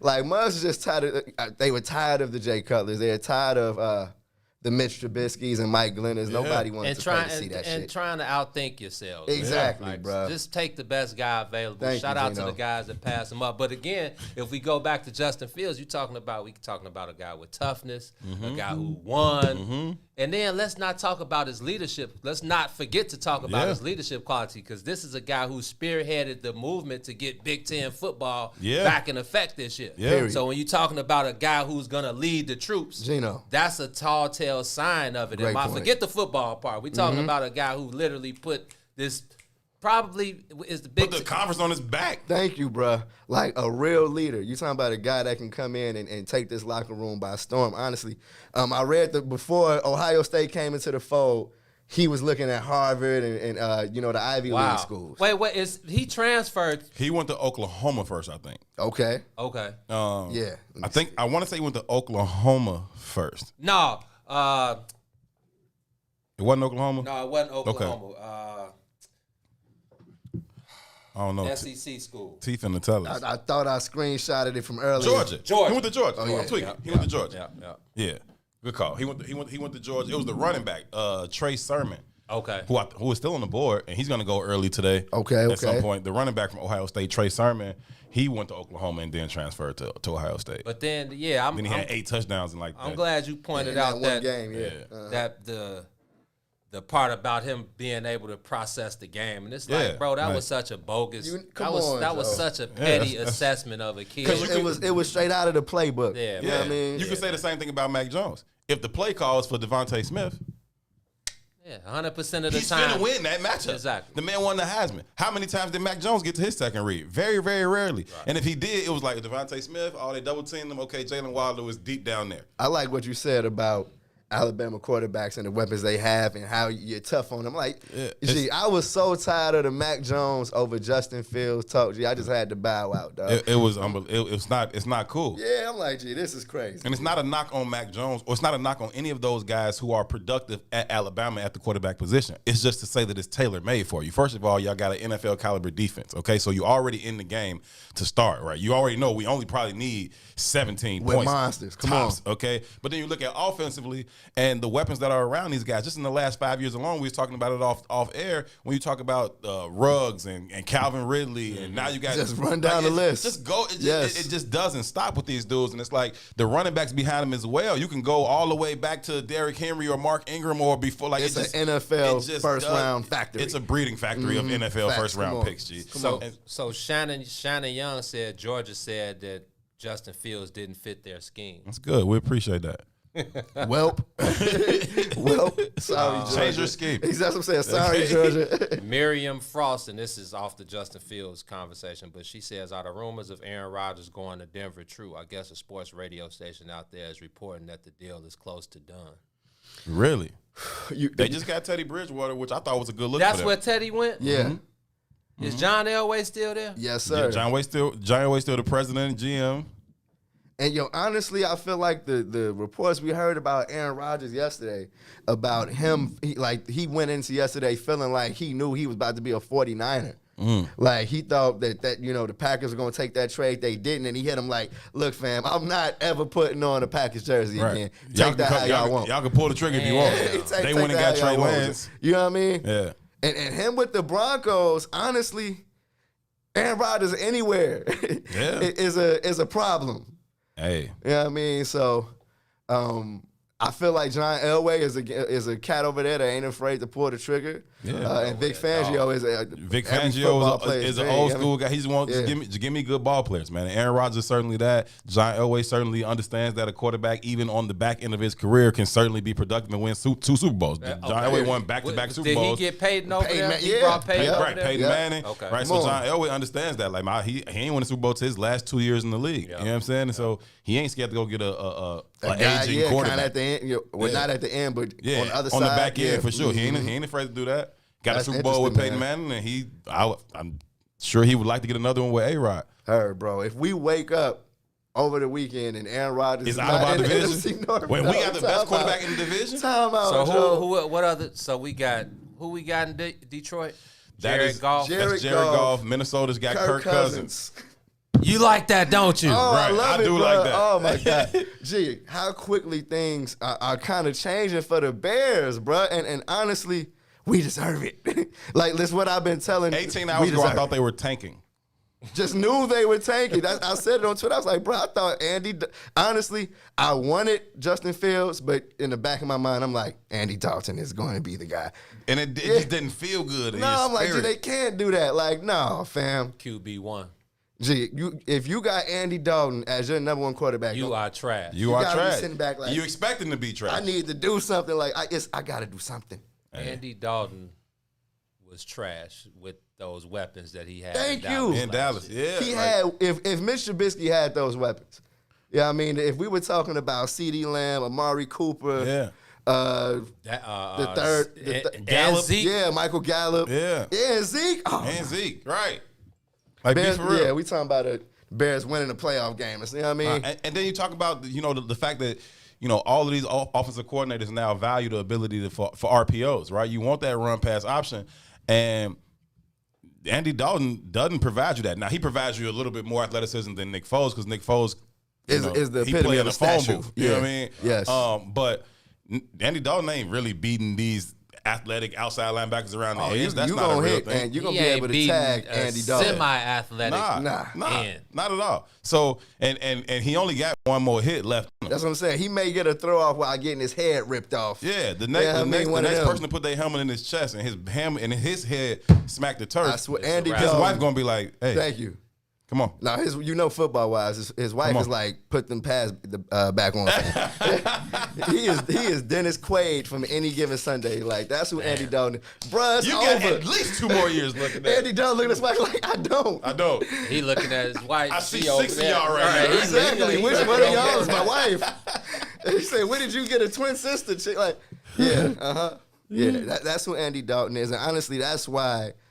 Yeah, I mean, that's another reason why, yesterday was so huge. Like, in one day, they kind of changed. They opened up the window a little bit. They did. Oh, for sure. Oh, it's like, there's Andy hope. Dalton. There's hope. I mean, the hope. They kicked it. It's hot as hell. Nobody's going to call for Ryan Pace's job for another 5 years at least. Oh, no. We looking at Justin Fields. Like, thank you, Ryan. We're looking at Justin Fields. Yeah. Do your thing. We forgot that you blew to Mitch Trubisky and we don't got Deshaun Watson and Patrick Mahomes. Forgot about that. We forgot about it. We over it now. Deshaun Watson, like, he got his own problems now. Right. We over it now. You know what I'm saying? Everything happens for a reason. We love you, And you still got Khalil Mack. Ryan Pace, come hop on the soil, man. Just come hop on the soil. Talk Bears with us. We love you. Yeah, we about to All see. is forgiven. Thank you. Come on, we got it. We can get an extra mic. It's good for you. It's not. We got the barriers in Yeah, there. COVID friendly, fam. COVID protocols in place. Come on. Or you can chop it up. You can plug in. We could do it from Hallis. Oh yeah, sit in your office. We know good and hell well you heard Terrence tell y'all to move up. You're welcome. And I'll give y'all some credit because they actually went above and beyond. Because the talk was that he might slide to like 15. He was like, man, if he get to 15, they gotta go and pull the trigger. Exactly. They went up to 11. They was serious about it. That's what I mean. Like we said, the Giants like, hey, look, man, we in this war room. Them people just hit us up and said, I got Bill on the other line. People is Bill Belichick. Right. That guy is Mr. Belichick and Mr. Kraft. Him's on the phone. They want this spot. They want the spot. No. You give us one and you give us a couple middies. Yeah. It's a done deal. Y'all got your man. Getting the one for next year was a solid move. No doubt. For a team like the Giants, who are, again, in a position to be a better team. The Saquon to be back. Yeah. They added Kenny Galladay. They got a nice receiving core. But then we talked Daniel about Jones pulling the trigger. That maybe they'll need what's another his nickname? Danny Dimes. Danny Dimes. Yeah. But we talk about the teams that passed up on Justin Fields. Thank the Lord. And it could we talk about the paper from the number 2 pick to the number 11 pick. Ooh. Yeah, it's a little less paper, but we're looking at 10 years down the line where the paper probably double up on the opposite end. You come into a decent. He delivers. He gonna get paid. You come into a decent situation versus going into the pits of hell in Jacksonville, New York. Even though you never know. Like you said, Trevor Lawrence, the way it's looking iffy down there. But you never know. He could be that guy. But I would much rather come into a situation with the Bears. Like, okay, they were a pandemic playoff team last year. They have a pretty solid situation. Pandemic Pete. That's real. But it's a decent situation. Right. You got an upcoming the cupboard offense. Ain't empty. But a bunch of young guys whose upside is looking pretty damn good. You got a defense who we all talked about. Like y'all thought they were championship level. Yeah. On paper they were. Right. They're still there. They're still capable. You getting Eddie Goldman back this year? Getting Eddie Goldman back, Khalil Mack, Akeem Hicks, and Danny Trevathan get to kind of pull the Blake Griffin. Yeah, I mean, they was dragging their feet with Mitch. We about to get a rejuvenized Roquan could have been All-Pro last year. He might be All-Pro this year. It's all I'm talking about. It's the first time I even thought about Roquan. For real. It is busting now. That's a perfect situation. I'm getting me a Justin Fields jersey. The Bears got to change that number one. Chat, I'm glad he's wearing number one. I love that he's wearing number one, but the Bears number one is just so boring. It's just bland. Was the kicker? It's just a straight one. Yeah, was the kicker? Get the little stuff on the like get a real like one. The D Rose one. Give me some angles in that. Not that straight one. It's just a line. Wasn't Cody Parkey number one? I think he was. I was trying to think of who was the last player on the bench. Cody Parkey. I saw Allen Robinson. I think that they had a conversation. Him and I think they talked last night, and Allen Robinson gave him his blessing, like, because I think he wanted to change his number to 1 because he was 1 at Penn State. Oh, okay. And he's like, nah, you take it, fam. It's Go ahead, it's your young team buck. now. Just throw me the rock. Allen Robinson, because wide receivers can wear single-digit numbers now. Yeah, they changed it all. Like, you're going to see a bunch of, even, like linebackers and stuff can do that too now. Yeah, that's crazy. I love it. Yeah, come on. I'm about to get a bunch of number 5s as linebackers. Come on. and whatnot. Yes, sir. Yeah, that's going to be raw. So, yeah, Gino. Honestly, I feel like I got to thank the Bears because I was ready to not talk about them today. I was ready to put them on the back burner. We were ready. All my Bear stuff out. Yeah, I'm so happy. Oh, wow. I had to come with the blue and orange. Just, you know what I mean? happy. I had to come with some blue and orange. We didn't even say the White Sox swept the doubleheader yesterday. We still got time. Well, it was a great day in Chicago sports, bro. We got a lot of time left. Listen, first of all, we can go till 3 o'clock because I don't got time for what Tucson finna come in here on. Oh, Cuz is about to come in here. Tucson finna come in here and he gonna want to have his old black conversation. He gonna say, I don't know why y'all think y'all act like that's y'all son on the board. He went out his way to hate on us last night. Just put a post of his own self taking a selfie like, oh, they all acting like that. Don't y'all know we in the middle of a race war? Hey, man, not today. Today we watch football too. Next week. And today two, we on yes, the soil with the Bills. Yes, he is our son. And he is our son. Justin Fields is our son. Yes, okay. He could literally be my son. He's my son. But yeah, man, you know what? Honestly, I'm looking forward to the next season of the kickoff kickback with y'all. We gonna have to hit a game or something. We gonna have to leave here and go to Soldier Field. We gonna have to get there. We gonna touch down on the soil for real.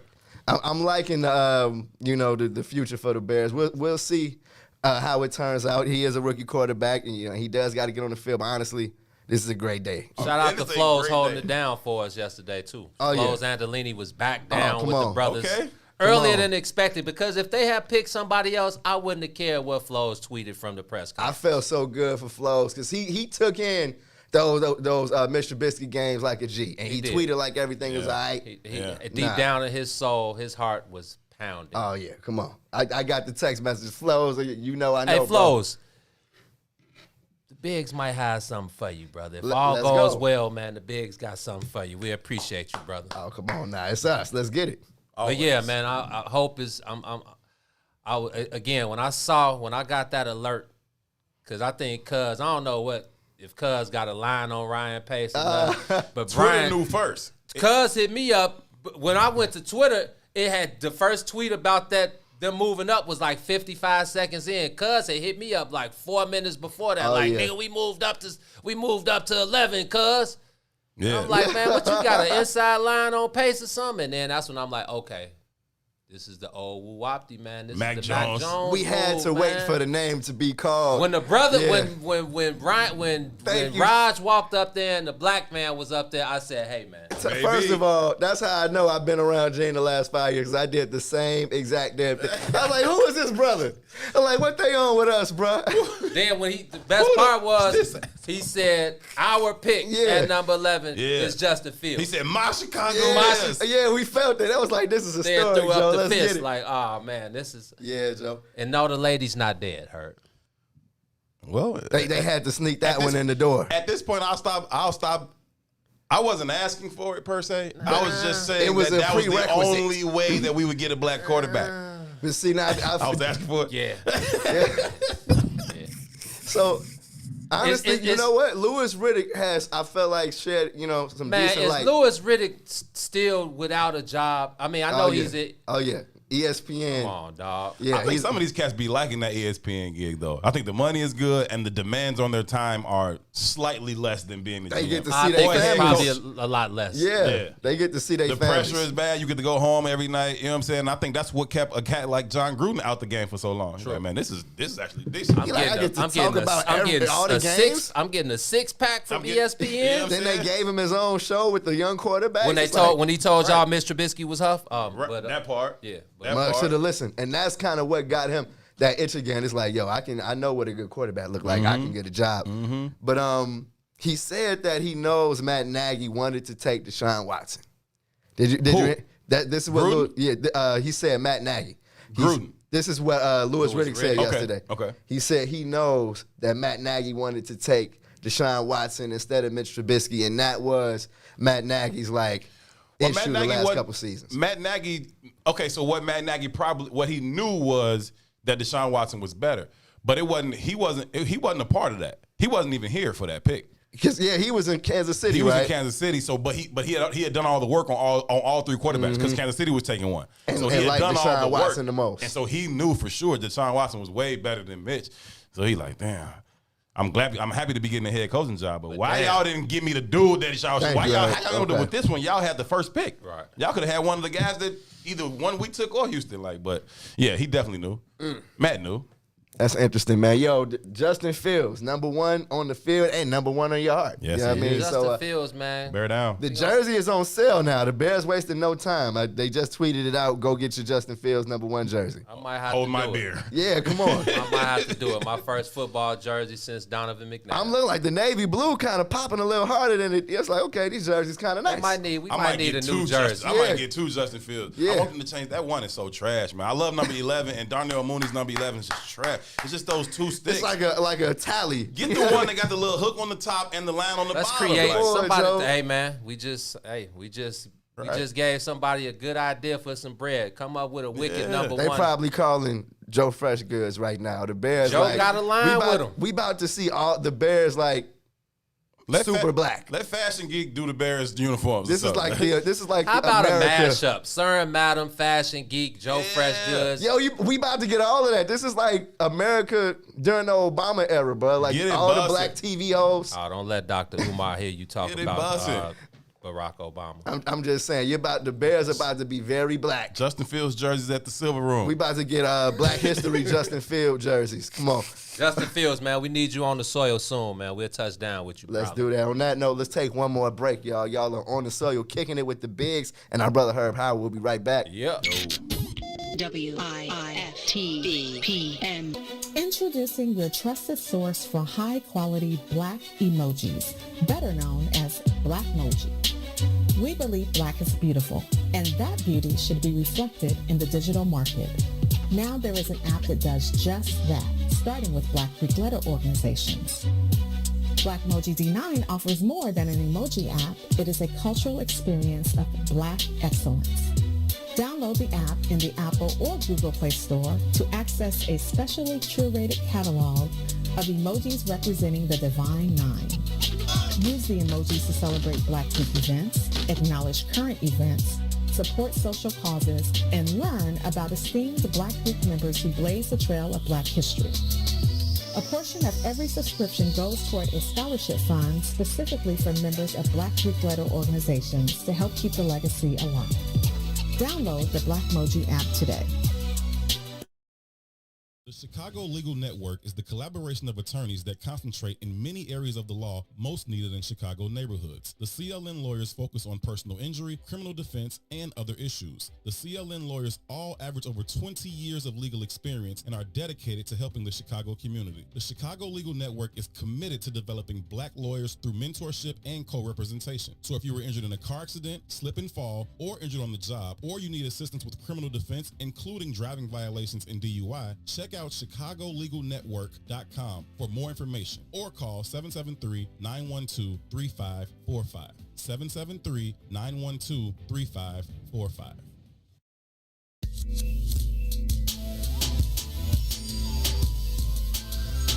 Where you going?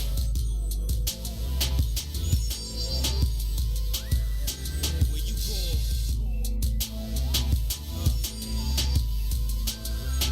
Where you going?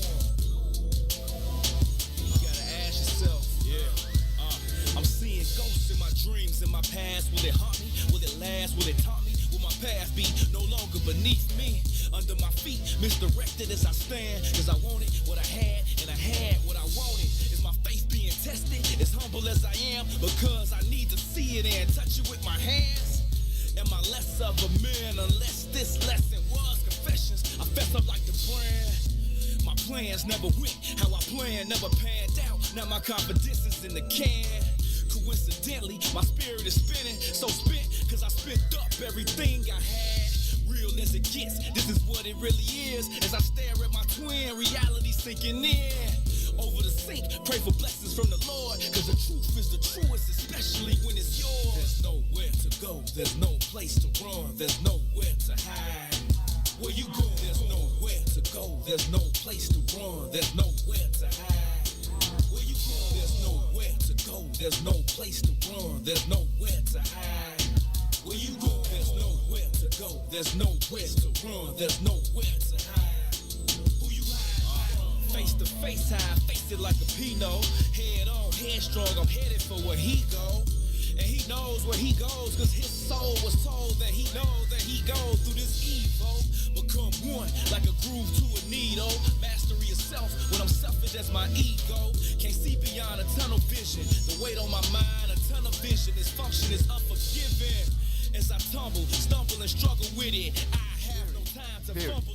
Bro, we are back on the soil, man, having a good conversation about football, man. Yeah, it feels good. Yeah, it feels good not to be hating on the Bears and trying to talk football at the same time. It feels good.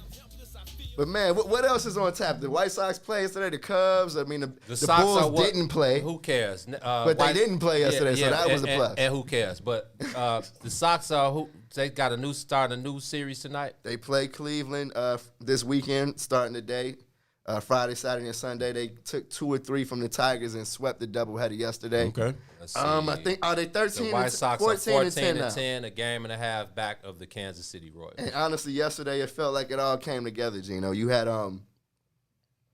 Dylan Cease going in the second game yesterday, and the man was lights out. He a complete game, a 7-inning complete game. All right, the doubleheader 7. Yeah, the man was on fire. It was an 11-0 W, and you put the Tigers where they were supposed to be. They had lost 10 of 11 coming into the series. Beat the teams you're supposed to beat. Exactly. Man. You know what I mean? That's what it is. Beat these bum teams. Yeah. Get you a lead in the division and go on. If you're really an ascending team like that, you're supposed to be beating these cats. No, that's real, especially the self-proclaimed best team in American League. They definitely have to. That's why I said it yesterday. It looked like it all came together, man. You got Yermin with a blast. Man, a bomb. Oh, my God. Just killed the mug. Yohan Moncada with a blast. Magical and Louis Garcia with some big-time hits. Luis Robert, yeah. Is Tony La Russa using his starting pitchers too long? I think that he's trying to get them in his shape. Like stretching them out? Exactly. And I feel like this is the time to do it, yeah. You know? I feel like his pitchers haven't been going long at all, though, Gino. Like, they've been going like 3 or 4 innings and leaning on the bullpen a lot. And I feel like that's caused Tony La Russa some issues early on, but I feel like Tony La Russa's biggest issue has been his everyday lineup right now. Yeah. You know what I mean? In that first game, they got the W, but where was Yermin? Where was Andrew Vaughn? You know what I mean? And I've said that too many times this season, I feel like. But honestly, I'm not gloom and doom as far as the White Sox go right now. I feel like Tony La Russa deserves a little bit of time to get readjusted to what's going on. And even though I feel like it's an argument to say that he's been worse than Ricky Renteria so far. Like if this was Ricky Renteria, they would have been trying to fire his ass like before the day started. He's an old school manager, man. I think that super. I think that he is one of those guys who he's not like these new school managers where they trying to match up every single thing. He gonna lean on his guys like that. He's like, nah, I'm gonna get my horses out there and I'm gonna let my horse go 7-8 if he can go. And back then they wasn't no thing to watch a pitcher throw 120 pitches. You know what I mean? It wasn't even like real until you got to 100 pitches. 100 was. I miss it personally. Yeah, I agree with you. And so I think that really Tony La Russa is kind of looking towards the end. I think he has a lot of confidence in this team. He really thinks that they're going to be around towards the end. I don't know if we're talking about, World Series time, but I think he thinks they're going to be around towards the end. Facts. When this thing kind of tightens up. And I think if he's right, then I understand the method to his madness in terms of preparing for later, right? And saying, okay, listen, I can't really burn through my bullpen right now. But I also need to find different ways of tinkering with my lineup. I am also a guy who likes to see the same 8 guys run out there every day. Like send the same 8 guys out there. You want to tweak it here and there, cool. But let those guys understand this is where you're going to be in order. This is who you're in front of. This is who you're behind. I like that consistency in the lineup. But as a first-year manager of a team, and again, if you're thinking towards the end, like, let me find my actual best lineup. What does that look like, and who plays where in that lineup? And so I think he's playing around with some things, and I think he's affording himself the opportunity to play around because he thinks that they're going to be in the thick of things when it's time to start really competing for postseason or championships. 100% agree, G. And honestly, the last 2 games he's getting in the habit of using the same guys. I mean, at least at the top of the lineup, you're going to get Tim, Adam, Jose, Luis, Yermin. I mean, you know how it's coming with those guys. So the issue is that 5 to 9. Yeah, I mean that Louis Garcia, Nick Madrigal, Jake Lamb, he's still kind of throwing him in there. You know, that's when it gets kind of iffy. But honestly, it is on his guys to show up too. You know what I mean? The offense can't lay eggs as often as they have, this early in the season. But that's why I'm looking at Tony. It's like, why isn't Yermine in the lineup every single day? Like, the man should be playing every day. Is he DHing? He's either DHing. He's been at first base. He's on the depth chart as a catcher. Okay. He's on the depth chart as a catcher, but it's been Grandal and Zach Collins for the most part. So when obviously Jose is in the lineup at all times. So usually if Jose is DH and then Yermine is at first. Or see now it's been honestly, Gino, it's been a plethora of lineups when Jose is not at first. It could be Grandal at first. Was that Collins behind the plate? Okay. It could be Yermine at first. It could be somebody else has played first, bruh. Vaughn didn't play first? No, Vaughn, that's left field. Okay. Left field all day. And honestly, the man is coming around. I think he got the most extra base hits on the team. Okay. And he hasn't even played the majority of the game. So I'm looking at Tony La Russa, fam, like, gee, it's in front of you. I feel like his everyday lineup is in front of him. You know what I mean? And that's even without Adam Engel back yet. It's like, gee, Andrew Vaughn in left. Grind, and then you can get creative with DH. You can put Zach Collins right there. You could put Yermine right there, but stop playing Jake Lamb. Stop playing. Why did y'all even sign?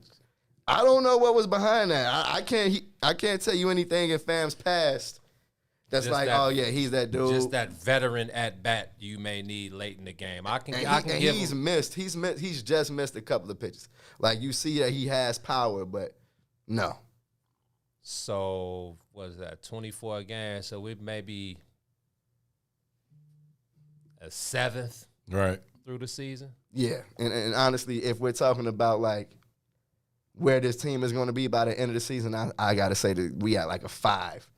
The White Sox are at about a 5 right now as far as, on a scale from 1 to 10 of what they're going to be at the end of the year. I mean, there's some good things. Too much baseball left, man. I mean, you found Yermine. You found Michael Kopech is just a dog and belongs in your starting rotation. Period. So I think as long as they just one game back of the Royals, right? 1.5. So as long as you within striking distance in your division, then again, go ahead and continue to play around with some things. Go ahead and continue to move these young guys around and see, how many places can they be comfortable? Are they only comfortable in left, or can they do some other things for us? I think that now's the time to do it. So long as you're not seeing yourself get too far behind in the race, the Royals aren't running away from you. They wanted to have games up. I think they've afforded themselves an opportunity to be able to, tinker and play around with some things with the expectation of, hey, by the time this thing get down to it, we're going to know exactly what everybody's role is. And so if that means Lamb is pinch hitting and he can come in, he's got his timing down, he's not just missing pitches no more, he can actually square that thing up. I think they'll be there. I mean, you know who your studs are. You know what I'm saying? You know who your stars are. Period. And you know what? I want Gino to watch like a 9-inning game. The White Sox. And I have.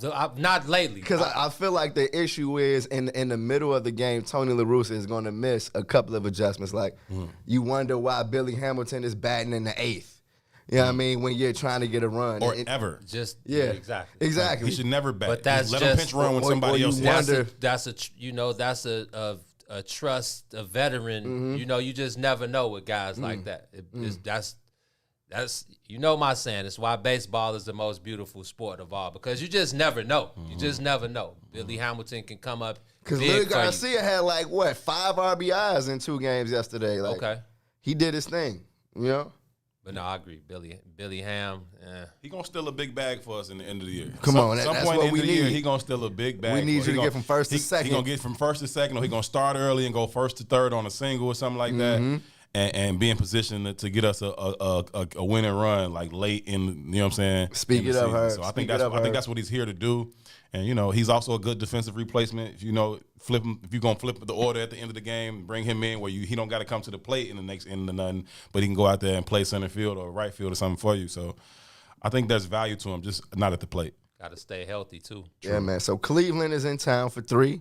The Cubs, what's going on? Where are they at? The Cubs are in Cincinnati now. They did end a 5-game losing streak. They ended a 5-game It was a great day for everybody. Yesterday. Yeah, it was. Chicago sports. The Bears kicked it off. It's like, hey man, we got to keep this train moving. So everybody follow suit.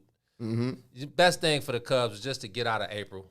Get out of April in Atlanta in April. Like the Cubs just never fare well against the Braves. Kyle Hendricks got lit up the other night. Woo.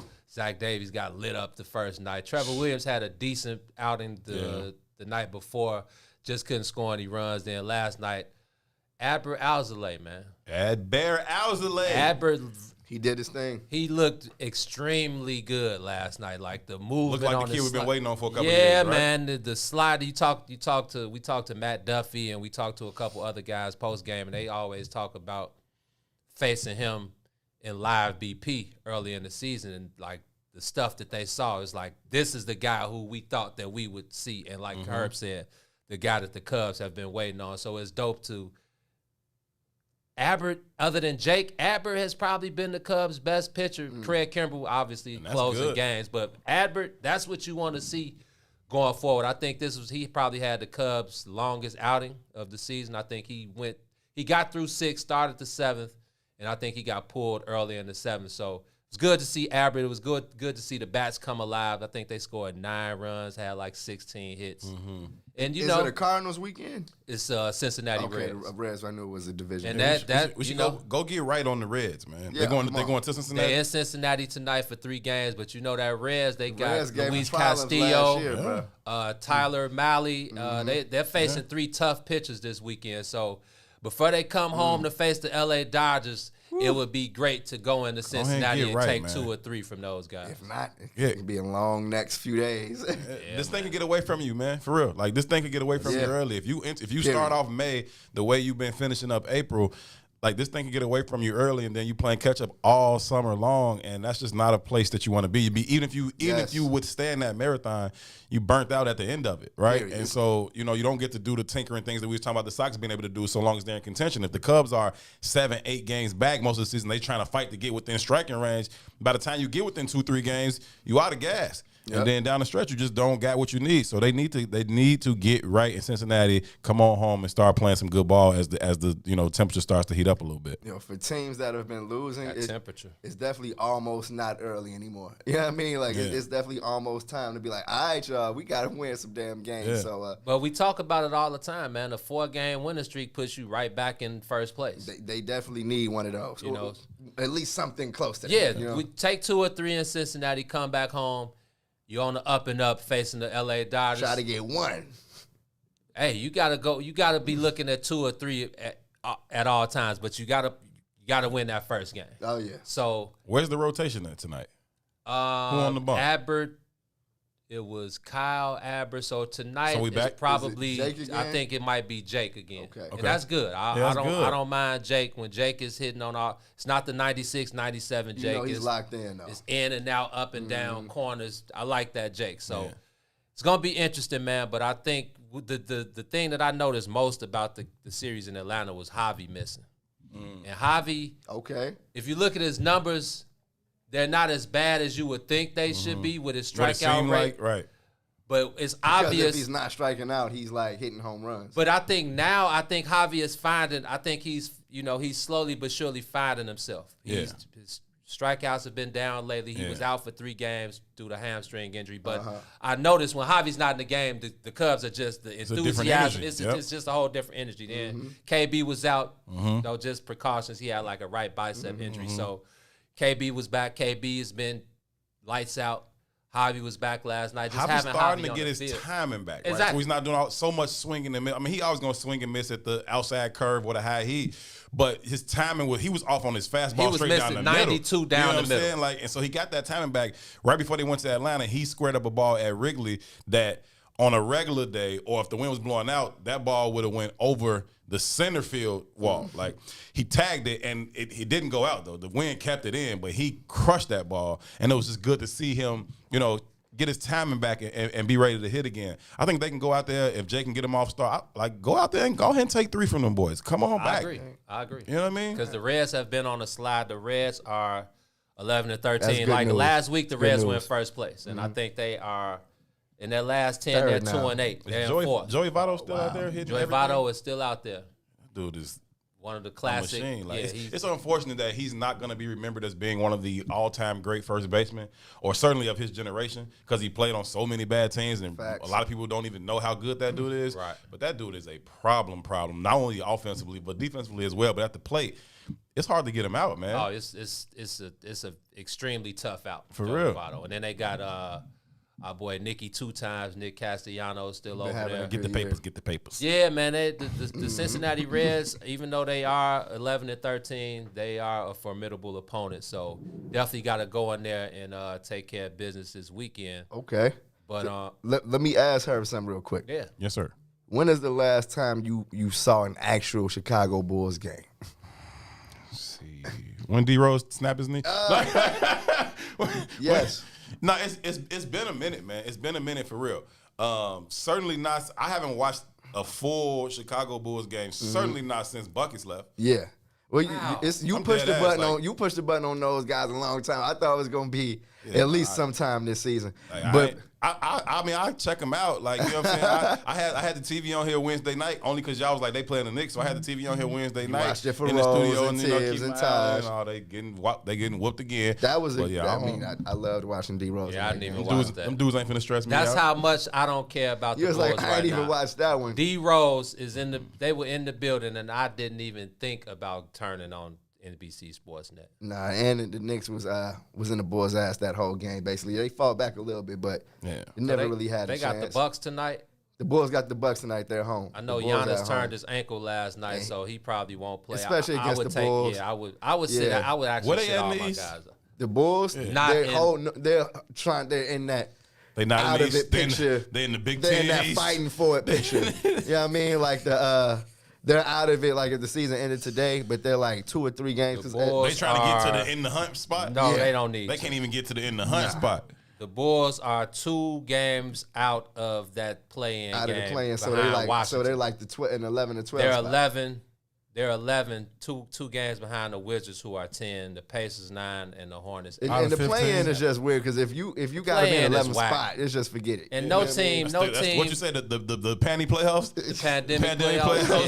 Yeah. No team in the NBA should be awarded a gotta be playoff 11th spot with spot. a losing record, bro. Yeah, nah. So and the Charlotte Hornets are in 8th with a 30-32 record. But if you switch over to the West, the Spurs are in 9th and they are 31-30. Yeah, that's tough. So it should be those 9 teams in the West, period, and those 7 teams in the East that make up the playoffs. I don't think anybody would be mad at that because nobody wants to see the Bulls play anybody at all. I think they should do that in every sport, in every league. Like, I agree. You shouldn't be 7-9 in the NFL playoffs. You shouldn't be going to the MLB playoffs just because you won your trash ass division. Like if. It's been years where like you have like the AL East where like the Yankees, Sox, and Rays, they all putting up numbers and they all got super records. And only but 2 of them get in. Only 2 of them get in because somebody got to win the Central. And or they something. huff. It's like I won the Central at 81 and 81. They done it 3 games in that first round. 6-10 record. Like that ain't right. Exactly. Not okay. So not okay. Honestly though, Herb, I think the Bulls might have come along to feeling like you because Vooch is out. I think. Good, save him. Yeah, I feel like keep some miles on it. Keep some mileage on him. Yeah, throw some injury. Oh yeah, he got a Vooch, left. It was like Vooch, does your back hurt? He got a left metatarsal. Right. Yeah. In his upper. Yeah, whatever. Yeah, so it's about honestly, it's been about the draft for those guys, and it's still about the draft for those guys. So if they can find a way to get a top 4 pick, Gino, I'm back in again. Yeah, they need it. They need it again. But until then, yeah, I mean, holler at me. In the summertime, when when we got to fake act like like they can get a free agent. So if they go get Ayo or something, I'll watch. I feel that. Come on, can they trade for Taylor too? Let's do it. Right. Before we close it out with the word of the day, man. I watched Fernando Tatis Jr. last weekend against the Padres in that Dodgers series, and I was just thinking about Major League Baseball overall. And I'm like, Major League Baseball is in good hands, man. You got some guys. Ronald Acuna Jr. Oh, man. You got Fernando Tatis Jr. You got Vlad Guerrero Jr. Well, he had 3 the other night. Yeah, man. You got Juan Soto. You got Javi still. Yeah, Tim Anderson. You got Jose. You got Frankie Lindor. Oh yeah, Joe. And then you got Mookie Betts and Mike Trout. And then of course you got those guys, but then you look at the arms, bro. DeGrom. You just all over the league right now. It's looking like you may have some all-timers out there right now. So it's a good time to be a baseball fan. It is. Lots of strikeouts, lots of home runs. We need to work on that, Theo. I hope you in the lab cooking up right now, because we got to talk about it. What's going on? Is Babe Ruth black now? Like, well, the Babe was always for the brothers, man. Yeah, you knew about barnstorming. He definitely always stood. Yeah, the Babe would, travel. Remember he got suspended like almost half a season for barnstorming, going around playing exhibition games with the Negro League. Really? So, oh yeah. I didn't know that. Yeah, man. And he took a lot of heat from the racist ass, Yankees at the time. Yeah, because if you're not an asshole and you really want to be the best, I gotta go see them catch. Let me find out if these cats is really better. Am I really the greatest hitter ever, or am I just the best white hitter? Let me go touchdown in these Negro leagues. Let me go touchdown on the soil. Let me show them some love. Exactly. Let me get down on the soil. Let me go show them some love. That's part 2, right? But then, let me go see what my work. Let me test my work with these guys. And this is just real quick. I feel like race when it comes to baseball around that time is interesting, man. Shake's story about Effa Manley and how she kind of played the fence as a white woman, trying to be in that black world. Yep. I feel like the way it was, she couldn't have been the only one. So, I feel like the race story and backstory behind Babe Ruth and his ethnicity has been interesting over the last few days. That's what's up. I know y'all got to get to y'all word of the day and close out, but T, again, my brother. Herb, you know what? Honestly, you are the GOAT. You know what? Dolo T strikes again. It's us. An all-time great hot, like it is the greatest thing. I'll take the crown for the fantasy, but we'll definitely give you the crown. We'll give you the GOAT status. Of course, like Gino, I want to share it. I grew up as a twin. I don't want to keep nothing for just me. Man, y'all have inspired me. It's an honor to be in proximity to greatness, my brother. Love, bro. Love. You clearly manifested the dopest day, at least in the last 30 years of Bears history. Ryan Pace. I'll take that, Herb. Thank you. Black Chicago is bike. Come on, Joe. Make us proud. Get this man in there. All right. Point get me in there so I can get us in there. Let's do it. Hey, man. Today's word of the day. Ron Rilla, you ready? Today's word of the day. Let's do it, Gino. Ochre. Justin Fields. No, I'm sorry. Yeah. Actually, Justin Fields, a.k.a. Ochre. Ochre. Break it down to me. Ocher. It's a noun. Okay. Its origin is Middle English, and it's from the 1350s. Ochre, Middle English, 1350s. Imagine what society looked like in the 1350s. I literally can't. Nothing. Yeah. I have no images are conjuring using up words like ochre. Right. Break it down. Ochre. There you go. Yes. An earthy pigment. I'm kind of ashamed that I could do that. Yeah. That was sus as hell. You killed it though. Pause. Killer Cam voice. Pause. Yeah, that was bad. I'm no sorry, homo. self. An earthy pigment containing ferric oxide, typically with clay, varying from light yellow to brown or red. Oh, they bogus. This is like a real a pale brownish yellow color. I got the sentence today. I'm gonna let you finish it, but go ahead, Gino. Turmeric. Has a wicked ochre. I like that. Gino, I can't top that today. Yes, sir. Hey, man, throw that turmeric in you. Is that how you say it? Turmeric. Turmeric.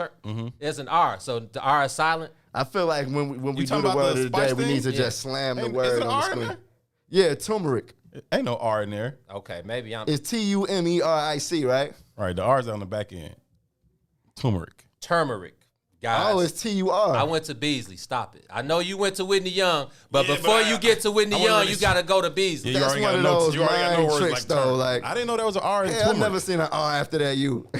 Guys, man, let me see. Beasley make up their own words. I'm blaming everybody that I've been around because I think everybody I've been around been calling it turmeric. Right. Turmeric. Okay. Turmeric. I can dig that. Turmeric. So, yeah, ochre is the word of the day. Turmeric has a wicked ochre. Go ahead and get us up out of here, bro.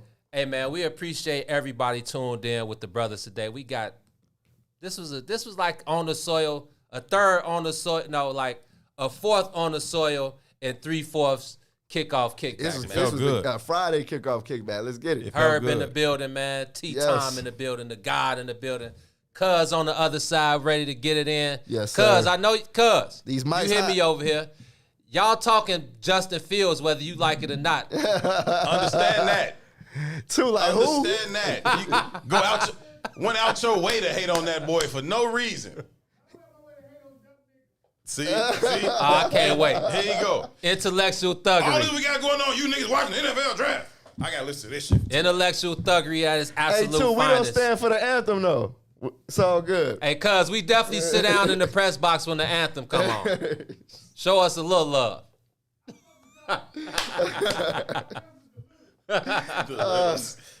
Hey, man, we out of here, man. Up next, we got the brothers now. Who was that, I'm just Reese? looking at Reese. There is an R in turmeric, and my mama is the reason why I'm always on point when it comes to spelling. Bro. Yeah? She's still that woman. Mama Mac was on it, huh? On it to this day. So with that being said, man, Yes. up next, the brothers them, The folks gods. them, Yes. the gods. I said what I said Monday, Wednesday, and Friday, 1 to 3 p.m. right here on the network. Y'all go get a water, go get a beer, go light up, whatever you got to do. But come right back and All get of the up with above. the brothers now, man. All hail King, And we appreciate the family members. So, man, Yes, man. until Another Monday, week. Let them know. show love, spread love. Stay away from the haters, man. Circulate the dollar with your people, man. That's what we do around here, man. We circulate the dollar with our people. Always. But most importantly, man, always, just continue to keep it player, man. There's a lot of unplayer individuals running around rampant, especially in this city, man. So much Instagram, so many lies on the ground, so many lies on Twitter, so many fake lives out here. I don't know who y'all trying to impress. Don't y'all know people know y'all in real life? We know y'all in real life.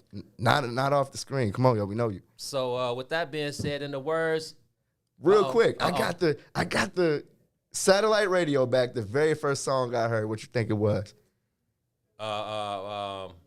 It had to be some UGK. It was "Get Off the Boo Boo." Well, go ahead. Segue.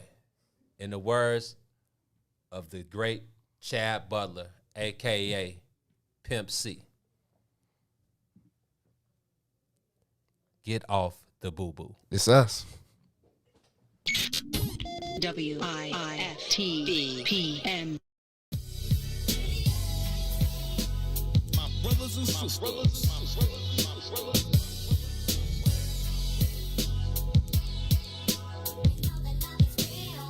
brothers and sisters.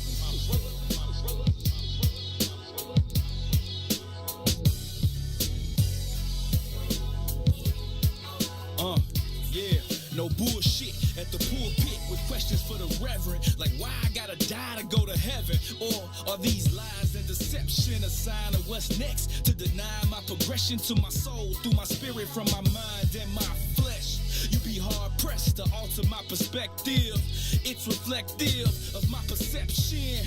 All the lives and the tribes that's affected, dying quick, effects from environments neglected, disconnected, disrespected. This the same section we never invest in. Our own sales from our own shells, become owners on our own. They get on with our own help. Yeah, creators of our own world, communicate. We accumulated our own wealth. Created in this image, so when I say it, I meant it. Do the science for yourself. My brothers and sisters, we ain't niggas and bitches.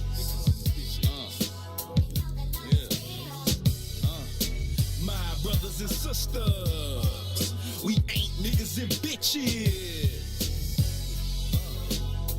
Can you dig that though?